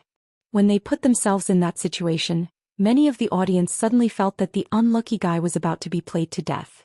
In Yueja Zhuge Qinma. 3 episodes? The brother above is very confident. I feel like I can only live for 1 episode. Billy, previous post only 1 episode? Are you worthy of your ID? Sans Hisong Xingingshi. Why do you guys have to torture yourselves to stand opposite the host? If I transmigrated, I would definitely hug the host's thigh tightly and let her bring me along to show off and fly. From then on, I would get a promotion and a raise in salary. I would get promoted and get rich. I would marry a tall, rich and handsome man and walk towards the pinnacle of my life. Jiang Pingji looked at the densely packed discussions on the bullet screen. Her eyes flickered and she smiled. Qiguan Rang was keenly aware of her emotions. He waved the feather fan in his hand even more vigorously. Do you still need to prove it? Landon, you are really... I feel sorry for Xiaoyu. Qiguan Rang raised his eyebrows and stared at her. In the end he was speechless. She really didn't know how Suku could endure his bad temper. He was truly shameless to such an extent. His actions were deviant and even somewhat hooligan. Even Qiguan Rang, who liked to use tricks, could not help but admire Jiang Pingji. She was much more evil than he was. The grain team itself was already exhausted. They had to carry the grain up the mountain and run all over the place. They could even lose half of their lives. The soldiers who were escorting the grain were not that tired and could still fight. However, after going through this torment, the elite soldiers had also become exhausted. When the leader of the troops escorting the rations turned around and attacked, even though he had 200 elite soldiers and more than 400 laborers transporting the rations, which was 6 times more than Jiang Pingji's troops, Qiguan Rang did not have the slightest doubt as to who would remain standing with a smile until the end. Other than Lu Lanting, who else could it be? Jiang Pingji did not continue the topic. Instead, she looked at the fan in his hand that was making a squeaking sound. Are you hot? Qiguan Rang was confused by her sudden question. A little. The cellar is a little stuffy, but we'll be able to get out after a while. The cellar they were currently in was the one where the women and children had been kept. Jiang Pingji had sent people to clean it up early in the morning and dig around it. The cellar was 3 to 4 times bigger than the previous one. Although the bandits in the village were not very good, they were good at hiding things. The cellar was well hidden. If someone had not been lucky enough to find the entrance, no one would have known that there was such a big cellar under the village. Jiang Pingji had kept the cellar for a while. Qiguan Rang's hand that was waving the fan paused. Could he say that part of the reason why he was so hot was because of the surrounding temperature and also because he was angry? Suddenly, Jiang Pingji's eyes narrowed and she whispered, "Get ready. Someone's coming." As soon as she finished speaking, the door above the cellar opened. The scout who had been sent out to gather information came back. "Legend, they're here." The scene made Qiguan Rang cast a sidelong glance at her. He could not help but wonder how good her hearing was to be able to detect the enemy's movement from so far away. "Get ready. Follow the plan. You two stay here and protect Wenjing. If anything happens to him, you'll have to pay for it yourself." Jiang Pingji raised her hand and dropped it. 2 tall and strong men stepped out of the ranks and walked behind Qiguan Rang. They looked like they were guarding the door. The rest of the troops who had been hiding in the cellar climbed out of the cellar stairs in an orderly manner. Each of them carried a delicate crossbow on their back. The crossbow was different from the improved one Jiang Pingji had used before. It was only half the size of the improved one and had a shooting range of about 90 paces. It could fire 3 arrows at the same time and had a low recoil. It could be tied to one's arm and was very suitable for close-range ambushes. After Jiang Pingji conquered the bandit village, the place was not abandoned. Instead, it was carefully cleaned. There were more than 100 troops in the troops. It was not a big number, so the farm was not crowded. However, after she conquered a few more bandit villages and further expanded the troops, the farm would not be enough. She planned to make use of the waste and arrange some troops to stay in the original bandit village. On the one hand, it could relieve the pressure of the training ground, and on the other hand, it could observe the movements of other bandit villages. All the troops hid in various places in an orderly manner. They were all dressed in black coarse linen clothes and their figures blended in with the night. With the dim moonlight, it was difficult to find them even if they were very close. Jiang Pingji was very strict with discipline. The troops had to obey her orders. Whoever dared to disobey would be severely punished. In addition to the basic training, Meng Hun, under Jiang Pingji's instructions, had to brainlessly instill the concept of obeying orders in them. Now it was beginning to work. Even the bandits who had been recruited some time ago obeyed her orders and stood guard everywhere. Jiang Pingji raised her 5 senses and listened to the footsteps. She curled her lips. These people are stupid enough to choose to split up. The head of the entourage led 150 elite soldiers to rescue Meng Liang, while the rest of the soldiers and cooks stayed behind to transport the food. Wenjing could not help but frown. If this is really Coach Meng's idea, we will have a headache. No matter which group it is, Coach Meng's men will not be able to deal with them, Qiguan Rang said. Qiguan Rang said, Lanting's actions not only annoyed them, but also revealed her lack of confidence. The head of the food escorts will naturally be angry and want to kill. One group will go to rescue Meng Liang, and the other will ambush Coach Meng. Normally this is not wrong. With Meng Hun's manpower, how could he steal the food from the hands of 400 laborers and 50 elite soldiers? Even if he set up an ambush, the odds of success were slim. Once the head of the food escorts felt that it was a trap, he could turn around and attack Meng Hun from two sides. He could easily kill him. Chapter 229. You said it's normal.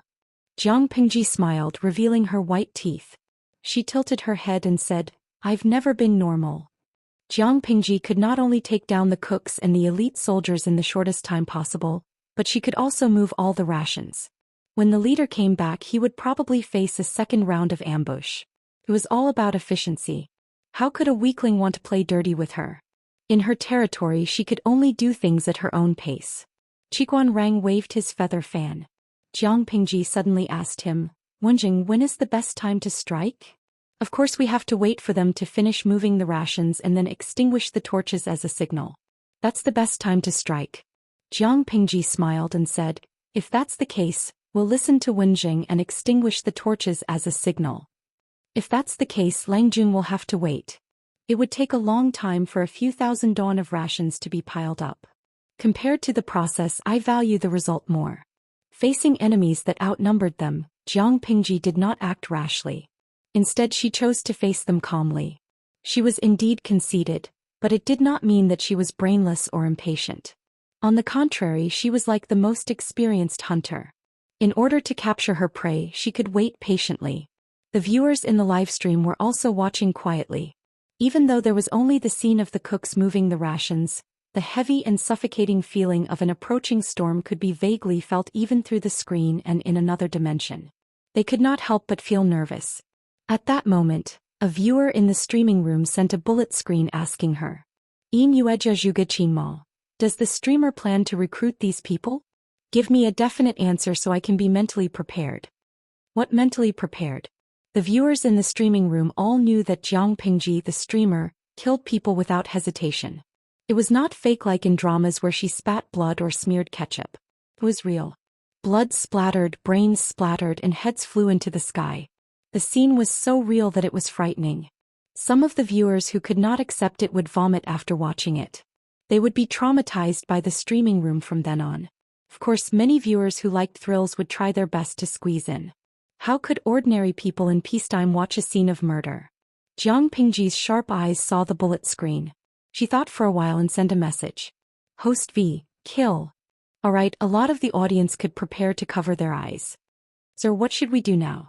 After moving the food, the head cook secretly wiped his sweat and asked the soldier who was temporarily in charge of the elite troops while panting heavily. The soldier held a torch in his hand. He looked around but didn't find anything unusual. Everyone pretend to retreat. Extinguish the torches along the way, then quietly hide in the houses and prepare for an ambush. The brightness of the torch was limited and visibility was low at night. Everything outside of the light was still pitch black. They held the torches but didn't find any ambush, so it was obvious that the enemy should be observing them from a distance. As long as they pretended to retreat, put out the torches quickly and quietly returned to the room of the bandit stockade to ambush, they would definitely be able to catch Meng Hun unprepared. Dreams were plentiful but reality was harsh. When everyone obeyed the order and the torches were extinguished one by one, the viewers in the live streaming channel had wisely chosen to close their eyes. Buzz buzz buzz.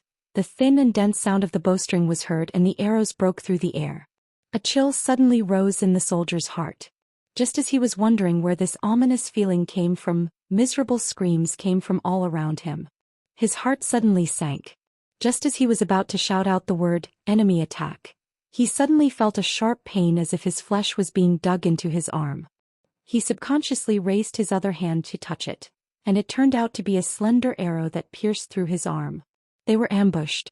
But hadn't they searched the surroundings before and found no trace of the enemy? At this moment, all kinds of thoughts filled his mind, but Jiang Pingji obviously didn't give him a chance to think more. Puff puff. The first round of volleys had just passed 2 breaths and the second round came quickly. The sound of arrows piercing into flesh rang in the silent night, making people's hair stand on end. The troops in the dark couldn't see the enemy's position, and they didn't need to aim specifically. They just needed to shoot randomly at the place where the torches were extinguished. It was normal to be shot to death by random arrows, and those who were still alive were the lucky ones. As for those who were unharmed, they would also go up and finish them off later. Jiang Pingji's plan was very clear. She would only leave 2 or 3 injured soldiers behind and let them bring Meng Liang's body back to Meng County in Song Prefecture. But these people thought they were smart and chose to split up, which gave Jiang Pingji an excellent opportunity to attack.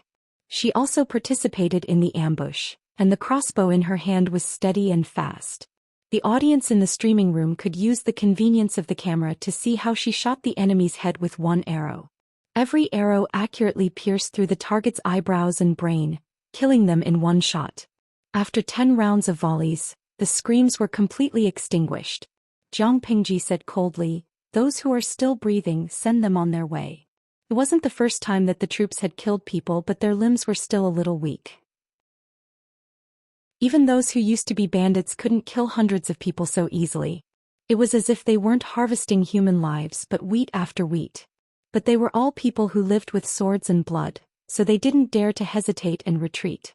They all popped out from their hiding places. Some of them looked for those who were still breathing, while others moved quickly to carry the grain to the cellar. The cellar wasn't far, so they could move all the grain in a very short time. Nongqing belonged to the former group. Her hands were covered in sticky blood, but she was still calmly breaking the enemy's neck one after another. She looked like a Rakshasa ghost, which sent chills down everyone's spine. The bandits even wanted to take a detour. In less than a quarter of an hour, all the grain had been moved. Jiang Pingji coldly twitched the corner of her mouth. "Nongqing, bring me a pen." She casually dipped the tip of the pen into the blood on the ground and wrote rough, blood-red words on a roll of coarse cloth. "Those who go back on their words are the dogs of the Mengs. The Mengs want to use me as a scapegoat to humiliate my wife and daughter. They will be shamed even after death. Such despicable behavior is not worthy of the late Lord Meng. If you want to do this, don't blame me for retaliating. If Meng Liang doesn't die, how can I face the spirits of my deceased wife and daughter in heaven? By Meng Hun, the traitor of the Mengs." After she finished writing, she threw the pen away. A piece of coarse cloth fell to the ground and covered Meng Liang's face. Meng Liang's body, which had been suppressed in the ice cellar, was now wrapped in a rag and tossed among the other corpses. Although he was dead, Jiang Pingji could still make him shine again and bring out the last of his value. "Let's go. We'll stop them again. Let's show them who's the real loser." Meng Hun didn't say a word. He secretly clenched his teeth as if he was holding back something. Finally, his eyes turned red and he vented all the anger in his heart. Qiguan Rang saw this and gently waved his feather fan. Chapter 230. Bang. He punched the tree trunk with one hand and held 2 pieces of cloth in the other. The head of the entourage was so angry that his liver was about to explode. "Meng Hun, you've gone too far." He clenched his teeth in anger. He thought he could catch Meng Hun, but Meng Hun was still toying with him. Meng Hun only gave them directions to walk around in circles. It was like a monkey's show. "If I catch you, I'll tear you to pieces." The old hunter who was leading the way was trembling in fear. His back was covered in sweat and he shivered in the cold night wind. "Sir, are we still going?" the old hunter asked carefully after the man had finished punching the tree. "No. Let's go back. They're trying to lure us away. They want to take the rations away while I'm not here. I'm afraid they'll never know that I left someone to guard the rations. Meng Hun is just a stray dog. How can he swallow so much? He must be scared of choking to death." His eyes darkened and a murderous look flashed in his eyes. He didn't even need to think to know that if he kept searching he would only find more pieces of cloth. It was an obvious trick to lure them away. The purpose was to buy time so that they could take the rations away. "Let's go back and surround Meng Hun." At the order of the head of the entourage, the exhausted soldiers pulled themselves together and hurried on with their sore legs. The old hunter was confused. He was only hired to lead the way. How would he know what was going on with the soldiers? He just needed to lead the way. When he got the promised money, he would never do such a thankless job again. The old hunter muttered to himself as he moved through the forest. He was as strong as a young man in his 20s. As a veteran hunter who had been hunting nearby for more than 30 years, he could move freely even with his eyes closed. He knew when to step and where to step. He knew it would be easier for him to do so. But it was not so easy for the soldiers. The route Jiang Pingji chose seemed to be smooth and without any traps, but it was full of hidden traps. It was very exhausting. The old hunter was already used to it, so naturally he did not feel anything. On the other hand, the soldiers were traveling at night and the terrain was so rough. How could they not be exhausted? The head of the entourage was eager to kill Meng Hun to avenge himself, so he kept urging them to hurry up. One of the soldiers panted and jogged. "Boss, don't worry. Meng Hun definitely won't expect us to come back." That's right. With so much food, even if 400 people carried it, it would still take at least an hour. How could they move fast if they were carrying the food? Even if we can't catch them, we can still catch up to them. Leader, you don't have to be so anxious. Let us rest first. Hearing that, the head of the entourage's face darkened. He raised his hand and whipped the soldier. The man let out a blood-curdling scream as a long line of blood ran diagonally from one side of his forehead to the other side of his chin. He missed his footing and fell to the ground, rolling down the slope. There was a dull thud from below, and in an instant there was no more sound. The head of the entourage showed no mercy at all. Instead, he said in a sinister tone, "Speed is the most important thing in war. How can we waste our time for such a reason? Meng Hun is a cunning man. Who knows what other tricks he has up his sleeve? Anyone who wants to rest will end up like him." The other soldiers kept quiet out of fear. They just lowered their heads and held their breaths, afraid that they would be whipped if they breathed too loudly. The head of the entourage snorted and said proudly, "Since no one objects, let's continue our journey and capture Meng Hun alive. As long as we capture Meng Hun and make a great contribution, I'll ask the county chief to reward you. Then you'll have a meteoric rise. You'll have money, women, and status." Tempted by the benefits, the other soldiers forgot about the rising fear in their hearts and suddenly felt a sense of heroism. After a while, the bandit stockade could be seen with the naked eye. There was still light over there. The head of the entourage laughed when he saw it. Pointing at the fire in the stockade, he said, "Meng Hun is such an idiot. He's trying to lure us away and buy time. He didn't expect that I had a trick up my sleeves. I left some people to guard the food. It's not that easy to get the food. If you want to take it, take your life." Seeing the bandit stockade getting closer and closer, the head of the entourage felt excited. He smelled blood in the air, which made him even more overjoyed. Obviously, this was the evidence that Meng Hun had led his men to launch a sneak attack. Maybe he was already wounded and had fled. The old hunter suddenly felt extremely uncomfortable when he was only 100 meters away from the stockade, as if a terrible beast was targeting his vital parts. This kind of vigilance had saved him many times in danger, and this time the feeling was stronger than ever. He stopped for a moment and suddenly bent over and rolled over.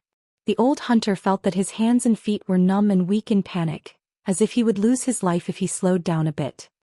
His action was so sudden that the head of the entourage came back to himself from his extreme excitement and became serious. "What are you doing?" As soon as he finished speaking, a strange sound came from the back of the troop. Screams kept coming from the back.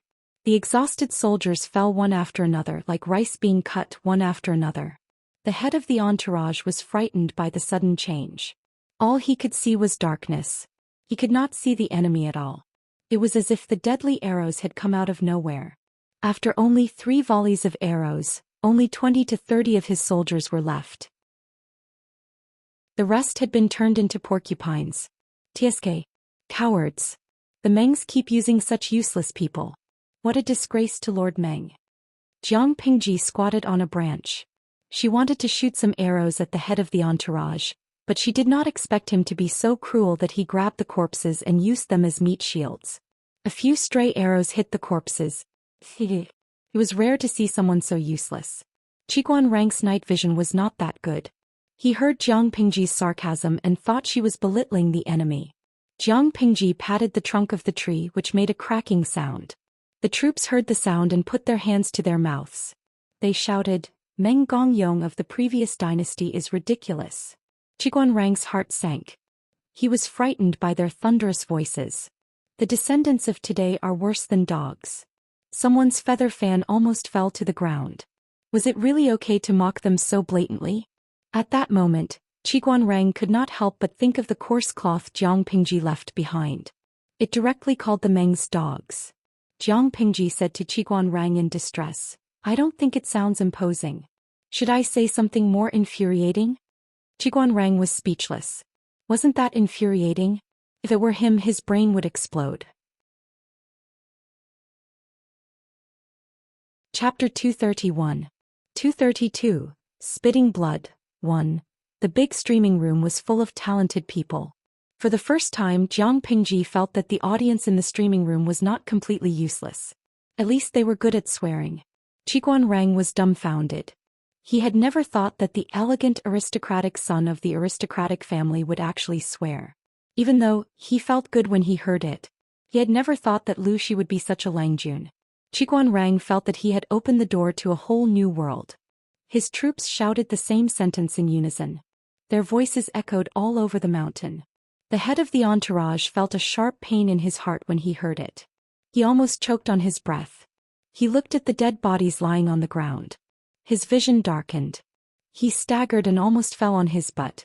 The old hunter crawled out of his hiding place. He did not dare to look back. His clothes were stained with the soldier's blood. The sticky and warm feeling on his hands scared him out of his wits. His face was as pale as paper. He crawled away on all fours. The reward for leading the way was tempting, but how could it compare to his own life? It would be a waste if he did not have the life to spend the money. He decided that he would never do such a dangerous job again. The head of the entourage was a man who cherished his life. Staying outside was not as safe as staying in the bandit village. At least there were buildings and shelters in the village to protect him from the arrows. However, when he and his subordinates left the dead bodies on the ground and arrived at the brightly lit bandit village, they were all shocked by the bloody scene inside. There were many more dead bodies than outside, and there were several arrows stuck in each of them. Some of the fatal wounds were not from the arrows, but they were still dead. They must have been killed after the battle. The head of the entourage, who had never cared about human lives, was so scared that his legs turned to jelly. He could not say a word. Chief, that looks like second Langjun. An injured soldier was so scared that his legs were trembling. He pointed at a greenish-black corpse that emitted a strange aura with a trembling finger. What? The head of the entourage suddenly came to his senses. He quickly crawled toward the corpse. The corpse was very cold and hard. It gave off a rotten smell, but the face was still recognizable. At this moment he finally understood why Meng Hun and his gang shouted, "The descendants lost their son and their food." Meng Liang's Langjun had already been killed. Touching the body, he felt like a piece of meat that had been frozen in an ice cellar. His heart sank deeper and deeper. Just by looking at the condition of the body, he could guess that Meng Liang had not been killed in the past few days. It was highly likely that he had already been killed when he was captured by Meng Hun. At this thought, the head of the entourage was so scared that his mind went blank. He felt a stabbing pain in his heart and spat out a mouthful of blood, but he swallowed it back. However, the matter that stimulated his nerves was not over yet.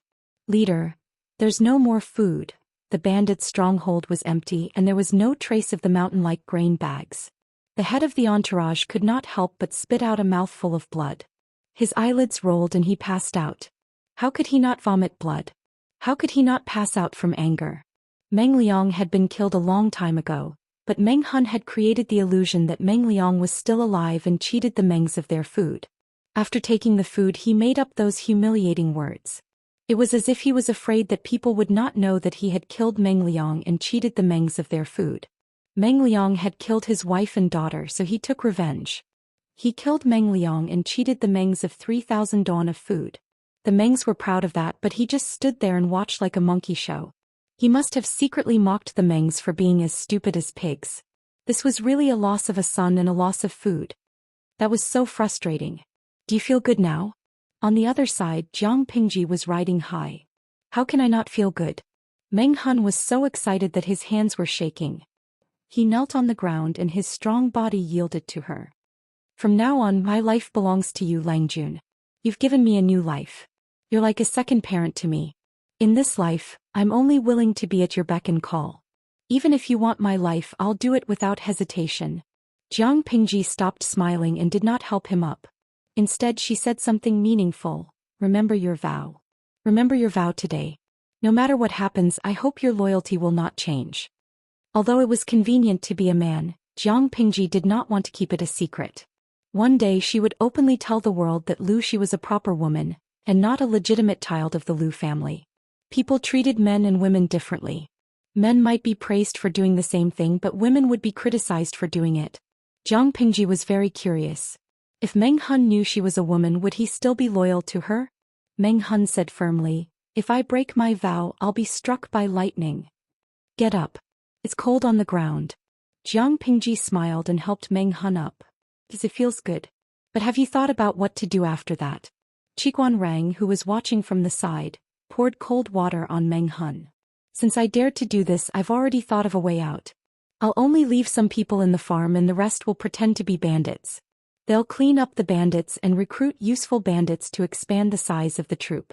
Jiang Pingji said calmly, "There are many bandits in the mountains in Hejian County. Even the government can't do anything about them. With this disguise, it'll be much easier to hide. The Mengs may send troops to retaliate." Qiguan Rang suddenly stopped. All the crimes were on Meng Hun's head. Even if the Mengs wanted to retaliate, they would dig deep to find Meng Hun, not the bandits in Hejian County. Meng Hun was not so kind as to go all the way to Hejian County to suppress bandits and increase the achievements of the Hejian County chief. So be it. No fool would stay in the same place after stirring up trouble. Jiang Pingji said indifferently, "In 2 days, when the situation is less tense, I plan to let Meng Hun leave Hejian County and escape to other places to divert the Meng's attention. We haven't even dealt with the mess in Meng County in Song Prefecture. Where will we find so many troops to avenge our son?" It was already a troubled time. The Mengs still had a lot of problems to deal with. How could they want to find her? She would leave Hejian County in 2 or 3 months. If they could find her, she would admit defeat.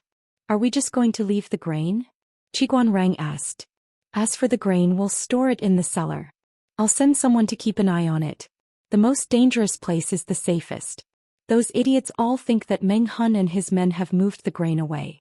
Who would have thought that the grain was only moved from the surface to the underground?" Chapter 232. Something bad happened. At dawn, the county chief of Hejian County was woken up by his servants from his bed. The county chief got up from his bed with sleepy eyes. "What are you yelling for? You sleep first. I'll go and see what happened." The county chief's beloved concubine was also disturbed. She said in a coquettish tone, "Master, it's not even dawn yet. Something must have happened." The county chief of Hejian County was also angry. Anyone who was woken up from a sweet dream would be angry, not to mention the county chief of Hejian County, who had been living like a prince for many years. Gradually he became a little angry in bed. He lifted the quilt, grabbed his clothes with one hand and hurriedly went out. When he heard the servant's report, his remaining sleepiness disappeared instantly. He was so shocked that he almost fell to the ground. What did you say? Say it again. Who did you say died?" The Hejian County chief's eyes were wide open like a pair of copper bells. His face was full of shock. He spoke so fast that his tongue could be twisted. "What happened last night? Tell me in detail." The Hejian County chief grabbed the servant's collar and pulled him towards himself. The servant was so scared that he was trembling all over. As they were too close, the warm breath from the satrap's mouth hit his face. The servant became more nervous and repeated what he had just said. "Master, something big happened yesterday. It is said that the Langjun of the Mengs in Xianxia was poisoned by someone." The county chief of Hejian County was also stunned. He wished that it was just a nightmare and not the bad news he was hearing. "Who is the Langjun of the Mengs in Xianxia?" If the Langjun of the Mengs was in trouble in Hejian County, he wouldn't be too worried. However, he had a bad feeling. He was afraid that the Langjun was an important figure in the Mengs. "What is his identity?" The servant gasped and said with difficulty, "It was said that the Langjun of the Mengs was the second son of the Mengs. His name is Meng Liang." The second son of the Mengs. Hearing these 3 words was like a clap of thunder, directly causing him to be stunned on the spot. His legs went limp and he actually lost his composure and sat on the ground. "Oig, are you all right?" The servant was already afraid, and seeing the pillar of the family lose his composure, he became even more flustered. "Help me up." The Hejian County chief grabbed the servant's arm and stood up. At this moment his mind was completely muddled. He deeply felt that his luck was terrible this year. What kind of Taisui did he offend? If not, why did the noblewoman of Hejian County almost die a few days ago, and now the second son of the Meng family was murdered? Master, what should we do now?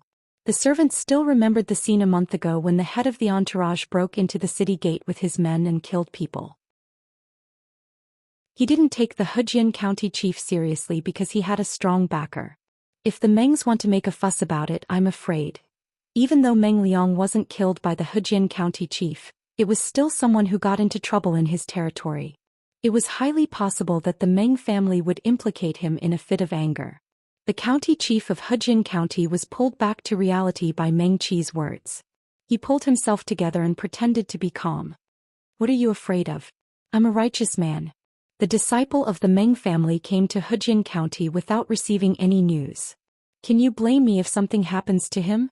Although he said so, the Hejian County chief wasn't confident that he wouldn't be implicated. In a panic, he just wanted to find someone to give him some advice. Suddenly he thought of Lu Shi. He slapped his thigh and said loudly, "Prepare the carriage. We're going to the Lu mansion." The servant nodded and said, "I'm going to prepare it now." But he didn't take 2 steps before he turned back. "Master, please forgive me. I almost forgot something else." The Hejian County chief asked impatiently, "What else is there? Say it in one breath. Don't waste time." The servant answered, "Yesterday the guards at the city gate reported that there was a suspicious grain team." The Hejian County chief asked, "Are you saying that the grain team is the thief who killed Meng Liang?" "No." "An old hunter came to the yamen this morning and got a shocking news. The grain that the grain team was escorting was prepared by the Mengs to exchange for Meng Liang with the thief. But the thief was vicious. He killed Meng Liang early and tricked the Mengs into sending the grain. The old hunter said that there was a bloody battle in the mountains last night. Half of the grain team was killed by the thief. There were only 20 or 30 soldiers left. They are all in the yamen now." The servant told the story without taking a breath. The county chief of Hejian County was stunned.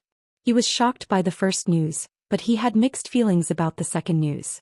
He didn't like the Meng style, but he didn't expect the thief to be so bold. They killed people and cheated them of the grain.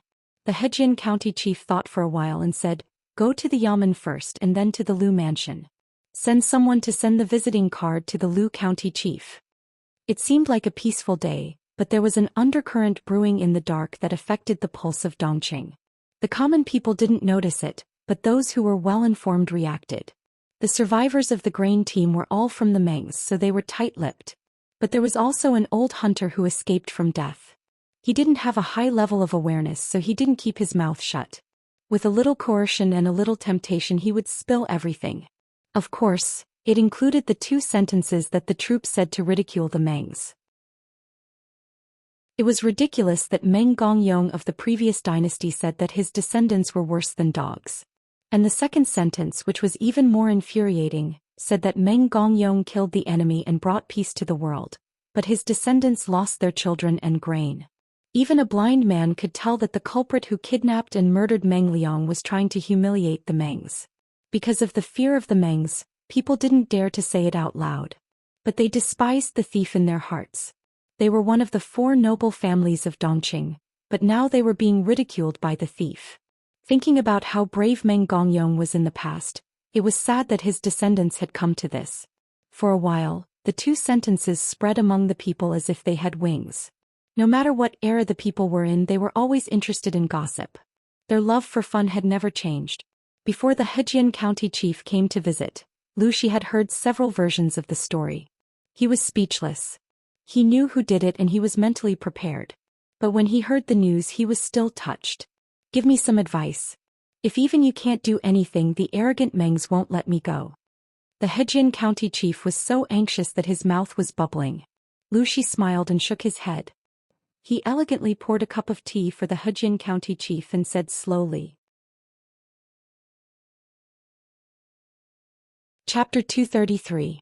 The Hejian County chief thought it made sense. 2. But he was only a county chief in name only. How could he have so many soldiers to catch the bandits? Just taking care of the guards in the county governor manor who were just there to keep up appearances was already a stretch for him. He sighed and said shamefully, "Brother Lu, you don't know. Even though I have the title of a county chief, I can't be compared to you. Without any real power in their hands, they had neither food nor manpower. How could they eliminate the bandits around them? How can I let the people live and work in peace? I have the heart, but I can't do anything to those bandits. If there were people with food, why would they let the bandits grow and disturb the people? He also had great ambitions. He wanted to be a good county chief and work for the people. However, there were too many powerful Buddhas in Hejian County. As a powerless county chief, he could only be an obedient mute and retire peacefully. In the past, he had tried to gather people to suppress the bandits, but at that time, the bandits had already become very powerful and could not be mobilized. Lu Shi sighed helplessly. He seemed to sympathize with his old classmate. After a while, Lu Shi hesitated and said, "You and I have known each other for a long time and we are classmates. I can't just watch you being attacked by the Mengs and ignore it. The only way out is to catch the bandits who killed Meng Langjun. If you lack manpower, why don't you borrow some people from other families in the name of suppressing the bandits for the people? It's fine if no one gives you some food." The county chief of Hejian County looked embarrassed. This solution could solve the urgent situation, but he would lose face. The families that Lu Shi mentioned were the other gentry families in Hejian County. The county chief felt like he was begging for money.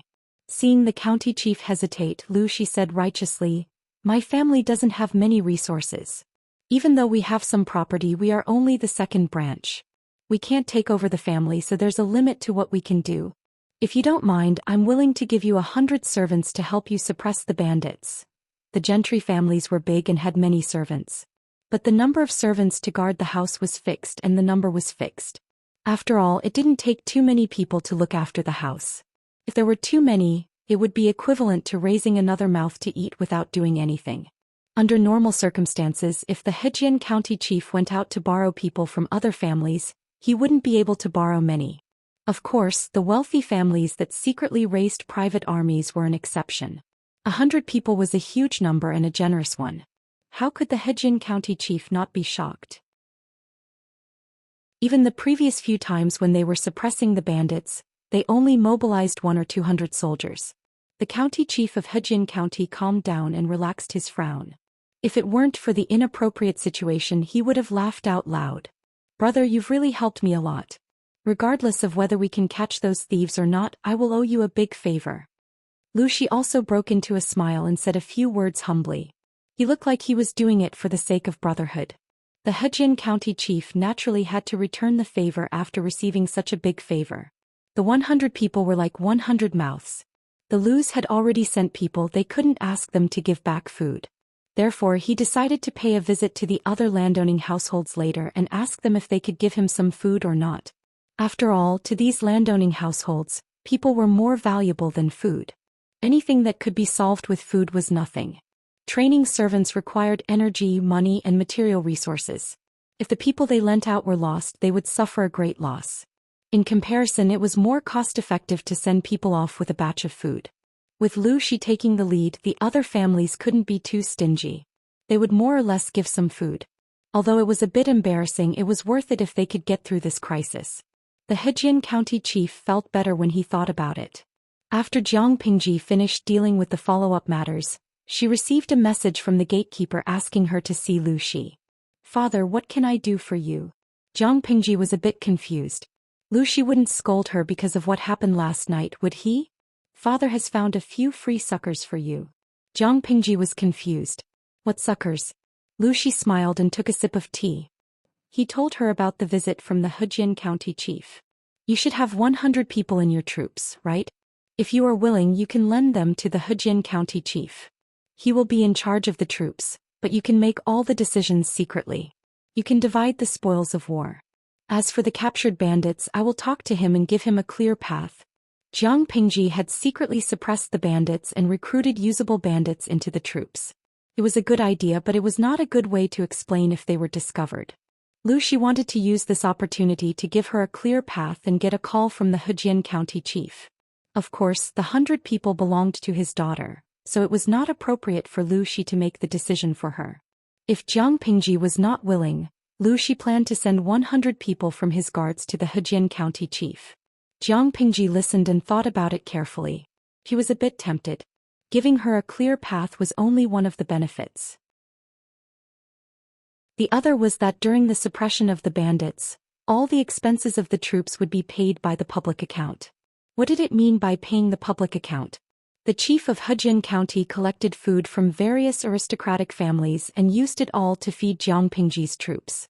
Jiang Pingji didn't have to spend a single cent. Although some of the spoils of war would be taken by the chief of Hejian County, she had more choices about the captured bandits and even other benefits. In layman's terms, it was using other people's money to feed one's own troops. There were many gentry families in Hejian, so they had more money and food. No matter how stingy those people were, they would pay a little for the sake of their reputation. The total amount of food was very considerable. Jiang Pingji felt that they could eat some of it and carry some of it away. Of course. After all, the benefits far outweigh the disadvantages. The bandits near Hejian must be eliminated. In the past we could only do it secretly. Now we have a good reason to do it, and there will be people who will pay for the expenses. Wouldn't it be unfair to myself if I don't accept such a good offer? It was not easy to start from scratch. One would not know the cost of food if one did not manage the household. The scale of the troops was still small. When the number of people reached thousands or even tens of thousands, she would not be able to feed so many people with her current wealth. Therefore, it was very important to increase income and reduce expenditure. Lu Shi's move helped her solve a problem and saved her a lot of expenses. He pressed his lips together as if he wanted to suppress the smile on his face, but the gentle smile in his eyes betrayed his true feelings. Since you have agreed, I will inform the Hejian County chief tomorrow. Lu Shi paused and then asked in a low voice, have you cleaned up the aftermath of the incident with Meng Liang? Father, don't worry. It has been done, Jiang Pingji answered with certainty. The father and son looked at each other and smiled. They both saw the slyness in each other's eyes. At that moment, the news of Meng Liang, the second son of the Mengs, being murdered spread like wildfire. Chapter 234. 235. Spitting Blood 4. The Hejian County chief put aside his pride and collected more than 1,000 dawn of food and various weapons. As he had expected, no one except Lu Shi was willing to give them to others. They chose to pay with money. He thought that Lu Shi's men were the elites he had raised in Hu County, so he was very confident about killing the bandits. He organized the money into a booklet and handed it to Lu Shi with both hands.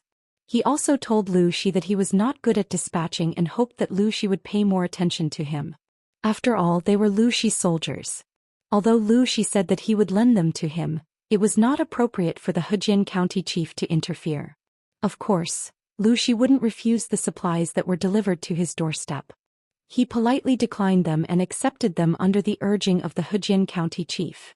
With a turn of his head, he handed them over to his daughter. Jiang Pingji was speechless. She had only lied to them, and a lot of food and money had been delivered to her. She finally understood why the Lus were so rich.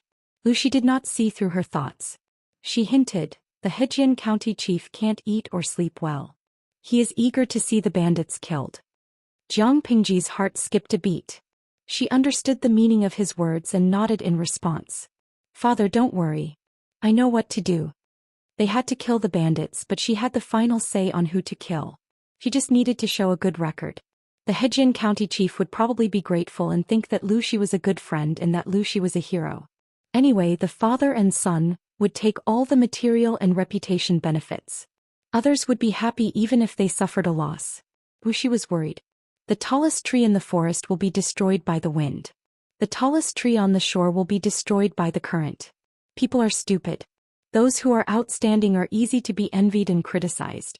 As your father, I don't want you to suffer such grievances. Therefore, when necessary, Lanting can keep a low profile and avoid the limelight of others' fights. You should focus on the result. There is no need to fight for a temporary victory. Others did not know about her future, but Lu Shi knew her ambition and talent. He saw with his own eyes that the child could still be free and unfettered after hurting the Mengs. If it were someone else, would they be able to do that? She had already built a foundation by developing steadily. Her future development would be smoother. Once she was fully fledged, all she needed was a fortuitous encounter, and she would be able to rise to the top in an instant, shocking the people of the world and shaking the entire court. Father, don't worry. I'm not a brainless brute. Jiang Pingji answered with a smile. Lu Shi nodded his head in satisfaction, but then realized that there was something wrong with his words. She was his daughter. While Jiang Pingji was preparing to exterminate the bandits and catch the murderer, who killed the Langjun of the Mengs, the head of the entourage of the Mengs was escorting Meng Liang's coffin back to Meng County in Song Prefecture. She wore a white silk mourning dress, a white banner hung high, paper money fluttered in the wind, and the soul guiding bell rang all the way. Meng Liang had been dead for quite some time. In order to prevent maggots from rotting and to preserve his body in perfect condition, they had specially made a special coffin and placed a large amount of ice inside. They were rushing to send Meng Liang's body back to his homeland before the beginning of summer. However, it was difficult to speed up while carrying a coffin.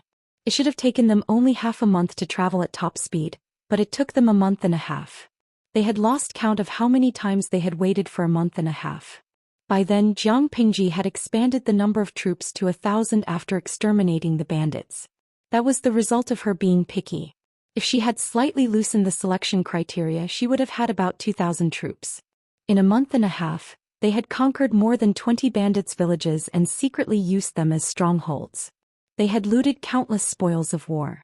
She had handed over all her antiques, calligraphy, and paintings. She had kept all her food, cotton, and money. The Hejian county chief was well aware of her actions, but he did not say anything. In that era, knowledge was priceless. The value of calligraphy, paintings, and antiques far exceeded the value of food. However, that rule did not apply to Jiang Pingji. She knew that only by strengthening herself would she be able to survive in this chaotic world. Antiques, calligraphy, and paintings would all be hers in the future. Therefore, she handed over those things that looked expensive but were just old rolls of paper in her eyes without hesitation. She did not care, but the Hejian county chief felt that she was too honest and upright. She had suffered a great loss without saying a word. She had benefited from it. He was especially merciful to the captured bandits. It was up to the Lus to decide how to deal with them. The only regret was that they had not caught the bandit who killed Meng Liang Meng Hun. But the Hejian county chief felt comfortable when he thought that the hidden dangers around Hejian county were decreasing day by day. He was also secretly envious of Lu Shi. Looking at the elite troops of Lu Shi and his own troops, the gap was too big. The former was serious about exterminating bandits. Blood flowed like a river at every turn. The latter was chased by bandits and could only let them grow. As the size of the troops increased, Meng Hun temporarily hid behind the scenes. Suku had to shoulder the double workload. Suku was so busy every day that he had no time to rest. If Qiguan Rang did not occasionally come to help him, he would have been exhausted. When he finally had some free time, he turned around and found that his Longjuan's troop had already expanded to 1,000 people. 1,000 private troops was nothing in front of any noble family. But considering the time it took for the troops to be established and the current situation, it could only be described as incredible. Even though Suku had seen the development of the troops with his own eyes, he was still a little stunned. Rang Xiaoyu has been busier lately. Qiguan Rang and Wei Yuan's daughter's wedding date was set in 8 months. Although it was a long time, they still had to go through a complicated ceremony. 8 months was considered a rush. If Wei Yuan was not in a hurry to get his daughter married, it could have been delayed for more than a year. Qiguan Rang was now the future groom. He was in high spirits and the haze between his eyebrows was swept away. "It's not as leisurely as Wenjing," Suku said lightly. He and Qiguan Rang had been interacting more and more and they had many common topics. Eventually they became friends. "You and Master Gongchao have already decided to choose Lang Jun. Why haven't you expressed your opinion yet?" Jiang Pingji's secret forces were developing rapidly, but there was no hidden danger of an unstable foundation. Instead, it was very solid. This was inseparable from Suku's hard work. However, one person's ability was limited. He only had so much energy. When there were only 100 people in the troops, he was in charge of the internal affairs and Meng Hun was in charge of the external affairs. They could manage the troops in an orderly manner. Now Meng Hun could not show his face in public because of the sensitive timing. A lot of work was piled on him. Plus, the troops had expanded 10 times, so naturally his work had increased by more than 10 times. There was no salary increase and he had no colleagues to share his work with. Chapter 235. Suku was a smart man. He could tell that Qiguanrang liked his Langjun. If that was the case, why didn't he join them? If he joined them now, he could immediately push all the internal affairs to Qiguanrang. He would be completely free. Suku worked overtime every day and he had dark circles under his eyes. He was a young man who looked tired all day. Those who didn't know him would think that he was having sex every night. It's not the right time. Qiguanrang forced a smile, but he wasn't good at that kind of expression. The curve of his mouth was stiff. Time? Suku asked, isn't this the right time? How could adding flowers to a brocade be compared to providing timely help? How could the insignificant friendship with Langjun be compared to when she had a firm foothold in the future? Qiguanrang glanced at Suku and said, Dongqing still exists and the royal family still has some power. It's not the right time yet. Suku was silent for a while. He vaguely understood what Qiguanrang was implying. As long as Dongqing still existed, Jiang Pingji couldn't develop her business freely. The shop was small and Suku could manage it all by himself. There was no point for Qiguanrang to join them now. Other than sharing Suku's workload and helping him get off work on time every day. He would wait for the time when Jiang Pingji really needed him. If it was someone else, he would have been furious if he showed the intention to assist Jiang Pingji but refused to join them. What made Qiguanrang gratified was that Jiang Pingji could completely understand and support his modesty. It was a tacit understanding between him and Jiang Pingji. They were both teachers and friends and they got along well. Because of that, Qiguanrang would occasionally come over to help Suku with some of his work. Suku's face turned pale. He said gloomily, I can only hope that the time comes soon. Otherwise, according to his Langjun's development, he would definitely die of exhaustion. His Langjun was too good at delegating work. Laymen don't care about professionals. Qiguanrang stopped him from saying anything. Qiguanrang looked at Suku and teased, Xiaoyu, you're at the age to get married. Why don't you take some time to think about it? No matter how unreasonable Lu Langjun is, he can't possibly ignore his subordinate's marriage, right? Seeing that the young man was dating, getting married and having a baby, she should at least give him a few days off.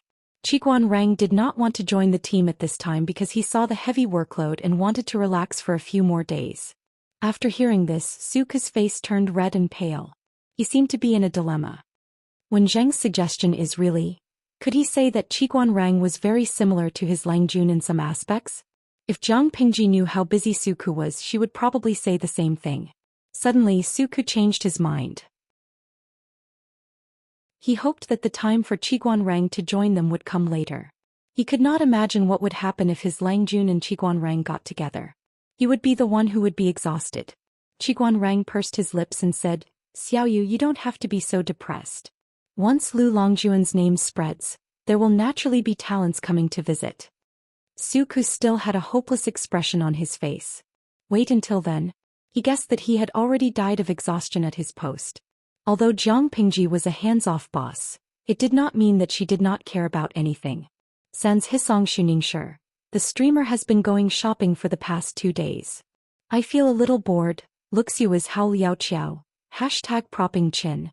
The streamer is not a 10,000-year-old primary school student. There will be incidents wherever she goes. Recently, the streamer has been watching all kinds of bandit suppression series. It was exciting at first, but it got boring after a while. Now shopping and drinking are like watching a gourmet show. A month and a half had passed and the streaming room's upper limit was still 10,000 people. Jiang Pingji streamed every day. With the flow of people in the streaming room and all kinds of gifts, she had accumulated 986,000 points of popularity. In a few days she would break through the million mark. The system looked at the popularity points enviously. It tried to persuade Jiang Pingji to use them to increase the level of the streaming room, but she had heartlessly rejected it. In the end, the system was so angry that it could not do anything to her. Tudu Feichio, I think it's okay. Anyway, I think the streamer streaming is good. Also, think about the pile of work on Suku's desk. If the streamer streamed how to deal with them, I think it would be even more boring. When the bullet screen was sent, the audience in the streaming room was silent for a second. Then they all laughed because they felt sorry for Suku. Sherry de Li, Suku is really unlucky to have a Zhou Boppy like the streamer. Kojiao fan. If I had a boss like her, I would strongly request 5 insurances, 1 housing fund and most importantly, a raise in salary. Jiang Pingji sat at a noodle stall by the street eating bland noodles. Her eyes were secretly looking at the screen, but her ears were listening to the conversation of the customers. She was multitasking. She added a bullet screen from the streamer. Streamer V, I just passed by the cloth shop. Didn't I ask Taxi to pick some new cloth for him and his aunt? Jiang Pingji thought about it carefully. It seemed that Suku's current living standard was not bad and he did not have any other needs. She asked the servants to prepare some cloth, rice and silver for him and sent them all to his aunt. Is that a raise in salary? Yinuagia Zhuge Qinmal. That makes sense. Suku is speechless. But you forgot the most important thing, the vacation. It was good to give him a raise, but he did not have time to enjoy the money he earned. He was so tired all day. Suku still deserved to be distressed. Jiang Pingji coughed in her heart. Streamer V. As the saying goes, capable people do more work. Now we are short of manpower. Write down the vacation for him first and put it together later. She said it nicely, but not only Suku, but even the audience in the streaming room did not believe her. Their Longjuan's daily activities were either suppressing bandits or eating and drinking. As her subordinate, how could Suku not feel bad? Regarding this, Jiang Pingji expressed that she was wronged. Suppressing bandits and making trouble was true, but she did not admit to eating and drinking. Every day she went out shopping with a proper purpose. After finishing the noodles, Jiang Pingji took out 3 copper coins to pay. The other customers also left. Back at the mansion, Jiang Pingji went to the study and took out the property account book that Suku had made. All kinds of items were carefully categorized and looked very clear. She put down the book and took the bamboo paper from the corner of the desk. There were all kinds of data listed on it. To-do Feichio, I haven't been here for a few days. What are you reading? Chapter 236. 237. Vomiting blood. 6. Let you see a baby. Musician Zhuge Qinmal, I don't even need to help you to the toilet. The streamer's handwriting is elegant and flamboyant, but to put it bluntly, what the hell is she writing? How can you understand it? You live up to your ID. Jiang Pingji's handwriting was just like her personality. She did whatever she wanted. In the past she would follow Lu Shi's handwriting and write in an orderly manner. But ever since she used charcoal to write and draw on coarse cloth, she seemed to have opened a door to a whole new world. Her handwriting became wilder and wilder. She completely let go of herself, and her handwriting was even more sloppy than wild cursive. Musician Zhuge Qinmal, you're flattering me. To-do Feichio, if this is really the record for the grain price, does it mean that the streamer's plan is about to begin? In the streaming room, even though the content was boring, the passion of the viewers did not diminish. As the streaming room gained fame, more and more people believed in it. The viewers found it harder to watch the stream. Every seat was hard to get. Even if you had been single for 30 years and had a 100 megabit internet speed, you might not be able to get one. What was worse was that the streaming room could not be broadcasted. If the viewers wanted to watch the stream, they would have to wait for the video to be broadcasted on Baidu the next day. To-do Feichio could be considered a veteran in the streaming room. He kept up with the updates. He recorded everything that happened around the streamer during the stream and even compiled a booklet for it. As soon as he heard that the grain price had skyrocketed, he immediately thought of Jiang Pingji's plan to suppress the grain price. It was as if he had been injected with chicken blood. Jiang Pingji shook her head. It's not the right time. She had been walking the streets and alleys. She had visited the tea houses, eateries, and taverns. She had heard the people talking about the recent gossip. More and more of it was related to the civil unrest in Song Prefecture and Meng County. But their news had not been confirmed, so the spread was limited. Otherwise, why would the grain price have only doubled? Jiang Pingji murmured, it's too early to make a move. The rumors are still brewing. There's still some time before they really explode. When the time comes, the people will panic and rush to the grain stores to buy grain. The grain price will not be the same as it is today. Some of the people would believe the baseless rumors, but the doubling of the grain price would make them hesitate. If Jiang Pingji started her plan now, her family's grain store would be emptied by another force. When the food shortage started, most of the people would have to grit their teeth and buy the food that had skyrocketed in price. So she was not in a hurry. When the government of Hejin County confirmed the news of the civil unrest in Songzhou, the people would panic and find that they could no longer afford to buy food. That would be the time for Jiang Pingji to strike. She took a look at Su Ke's statistical report and found that they had achieved great results in suppressing the bandits in the past month. The money collected was exchanged for food, which was purchased from the nearby Zisong County at regular prices. It added up to about 1,500 dong.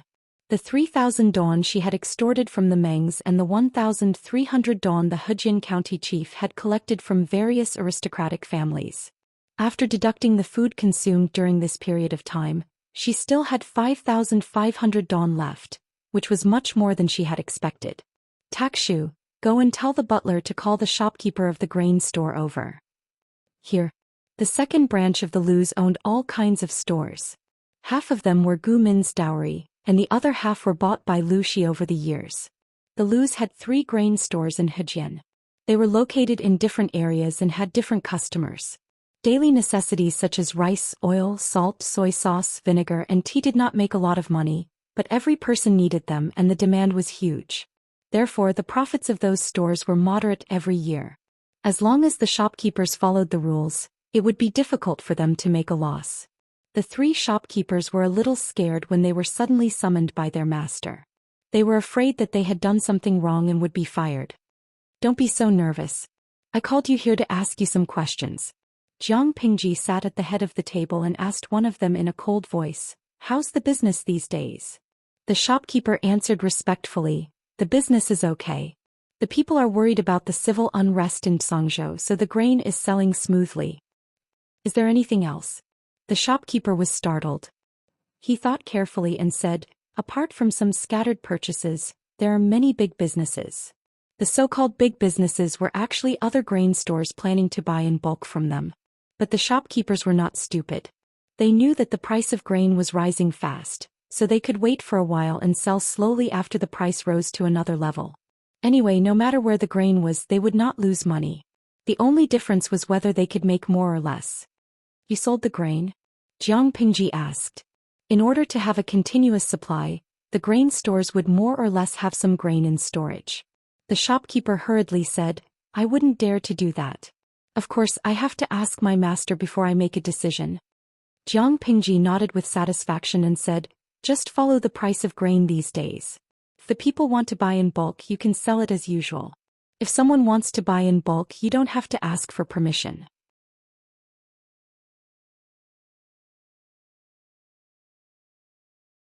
Chapter 237. 238 Spitting Blood 7. Who are you? The soldier saw the coffin on the carriage from far away. Seeing that they still wanted to get closer, he took out his knife and stopped them. "This is the Meng's territory. You lowly people leave now. Don't you dare dirty the eyes and ears of the nobles." The head of the entourage rolled down from the carriage in a sorry state. His face was covered with tears. His head and waist were wrapped in white cloth, and his body was draped in linen clothes. His face was unkempt and his eyes were bloodshot. His eye bags were heavy and his face was covered in a layer of dirty oil. He looked extremely unkempt. I have something urgent to report to the Lord. Second Langjun is back," he cried as he spoke. He knelt on the ground and took out his token with trembling fingers. The words carved on it could prove his identity. The soldier didn't know how to read, but he recognized the token. His attitude suddenly changed. "What? Second Langjun is back?" The soldier's expression changed. He was about to flatter Meng Liang to leave a good impression when he saw the coffin on the carriage. All of a sudden, an ominous feeling spread from his back to the back of his head. He felt numb all over. Could it be? Could it be that the person in the coffin was Second Langjun Meng Liang? This conjecture shocked the soldier. "Hurry up and report to the Lord. Second Langjun's body is back. Hurry up." The head of the entourage didn't dare to face Meng Zhan's anger. He roared at the soldier. The soldier was also shocked by the series of events. In a daze, he staggered and ran towards the Meng residence. For a moment, he did not expect the fury of the informant. Meng Zhan was having tea and wine with his friend in the waterside pavilion. They sat opposite each other talking about the world and laughing. But the atmosphere didn't last long. The servant made a lot of noise. His rude behavior made Meng Zhan very angry. The Mengs were one of the 4 noble families in Dongqing. They were very strict. Even the lowest servant had the best manners. No one could find fault with them. It was like when he was entertaining a guest. Even if his friend didn't care, Meng Zhan still felt embarrassed when something so embarrassing happened. Perhaps something happened. Why don't you ask County Chief Meng? The friend smiled warmly, and his eyes were calm like the clouds in the sky, causing others to feel a sense of closeness and peace. Meng Zhan held back his anger. He cupped his hands in front of his chest and said, "I didn't teach my servant well. Please forgive me." After saying that, he turned his head and his face darkened. He got up and walked towards the rash servant. Meng Zhan looked impatient. "Tell me what happened." The servant shivered and tried to lower his body to the ground, trying to minimize his presence. Only then did Meng Zhan realize that there was an unfamiliar soldier beside the servant. Judging by his attire, he should be a guard of the Mengs. All of a sudden Meng Zhan's anger grew. This was the place where he entertained his distinguished guests. A guard guarding the gate of the courtyard dared to break in. If this was seen by others, how could he not laugh at the Meng family for not being strict enough to control a mere servant? However, before he could get angry, the soldier had already finished speaking while trembling. "Master, Second Longjuan's body has been brought back." Meng Zhan's mind went blank after he heard it. It was as if thunder exploded in his ears and took away his hearing. After a long time, Meng Zhan regained his senses and grabbed the soldier's collar. His rough movement also startled the guests in the waterside pavilion. "What did you say?" "Whose body has been brought back?" Meng Zhan's eyes were wide open. His crazy look was a sharp contrast to his usual gentle and elegant appearance. The soldier became more and more nervous, but he still answered subconsciously, "Second Longjuan's body has been brought back." "Second Langjun?" Meng Zhan was so scared that he took a step back. His body hit the pillar of the waterside pavilion. It was as if all his strength had been sucked out. The group of servants were so scared that they knelt on the ground and didn't dare to raise their heads. His friend who was staying in the waterside pavilion heard the commotion and was confused. He was about to stand up, but he saw Meng Zhan holding his chest with his right hand and spitting out a mouthful of blood. His eyes rolled back and he fell into the pond. Witnessing all of this, the friend's expression was slightly startled, and he stopped in his tracks. What happened?" Meng Zhan spat out blood and fell into the pond. Everyone was so shocked that they forgot to go into the water to save him. In the end, his friend came back to his senses and asked someone to jump into the water to save Meng Zhan, who was in a coma. Meng Zhan woke up from his coma in a daze. He saw the familiar scenery and his friend next to his bed. He was shocked at first, but then he remembered the news he heard before he passed out. He quickly lifted the quilt. "County Chief Meng, the doctor just came to check on you. You're in shock. You need to rest." Meng Zhan suddenly burst out a strong force. He raised his hand and pushed his friend away. His eyes were full of hatred. "Bring him here." Meng Zhan was so angry that he almost bit his tongue. "Who killed Meng Zhan?" "Mei Zhan." His friend stood up awkwardly. He was shocked when he heard the name. Wasn't that the name of the second Langjun of the Mengs? What happened? Seeing Meng Zhan leave in anger, the friend's shocked expression returned to normal. He even tidied up his hair and clothes. He thought to himself, did something really happen to the second Langjun of the Mengs?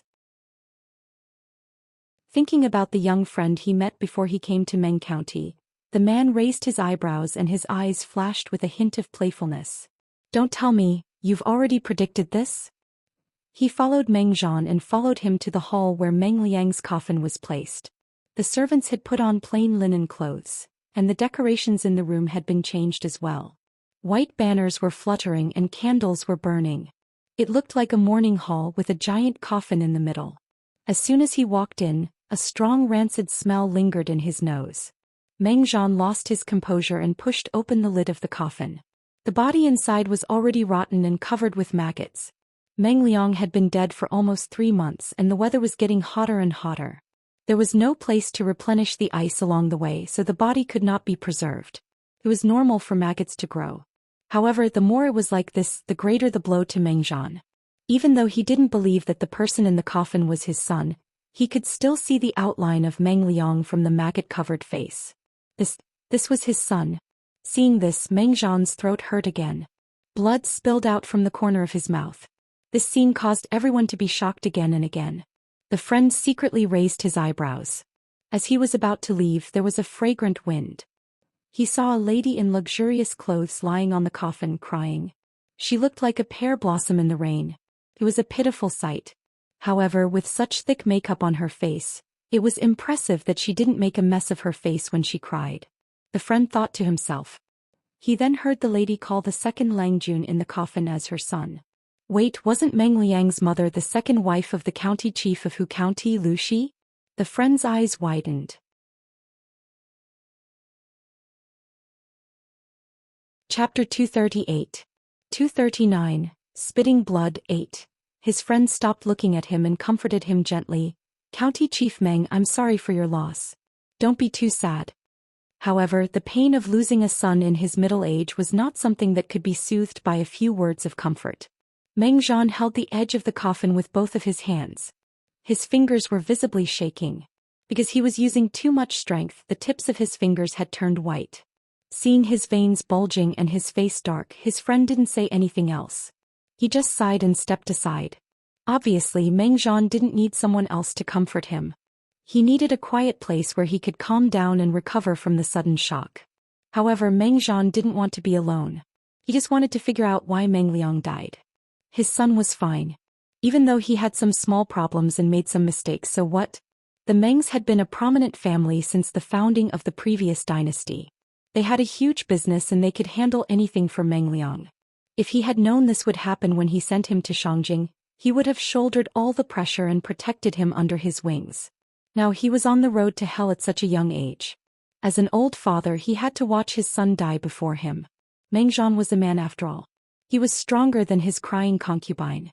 After spitting blood a few times, he managed to regain some of his sanity. Bring him here. I want to ask, just who is so daring that he actually dared to be so ruthless towards little Ro? Meng Zhan's eyes turned red and blue veins popped up on his forehead. He didn't look like the gentle man he used to be. He looked like he had aged 20 years. His friends didn't know whether to leave or stay. They could only put on a serious face and lower their own sense of existence. Not long after, the head of the entourage knelt down in front of Meng Liang's coffin. His stubbled face was covered with tears. The one who killed second Langjun was the thief Meng Hun. He lied to the master. The head of the entourage was anxious. Fear was lingering in his brain. He thought Meng Zhan would stand up and cut his head off in the next second. Meng Zhan smiled coldly. He looked vicious and ferocious. Tell me everything. Meng Hun His friend frowned. It was the first time he had seen Meng Zhan's expression other than a warm smile. Meng Zhan's whole body was filled with hostility, which made people uncomfortable. But considering that Meng Zhan had just lost his beloved son, it was not too much. The head of the entourage secretly clenched his fists. Whether he could keep his life or not depended on this. After gathering his emotions, the head of the entourage told the story that he had been preparing for over a month. He tried to focus on Meng Hun's treachery and exaggerate the scene when he found the body. He portrayed himself as a loyal man, but the enemy was too cunning. He had no choice but to take back Meng Liang's body. Master, you must help second Langjun. The head of the entourage was crying on the ground. Tears and mucus were running down his face. Normally, Meng Zhan would have kicked him in the chest. But this time it was a good chance for him to save his life. When I got second Langjun's body back, I found out that second Langjun, he was bled to death. The head of the entourage was lying on the ground. Meng Zhan felt another sharp pain in his chest. His right hand clutched the clothes on the left side of his chest.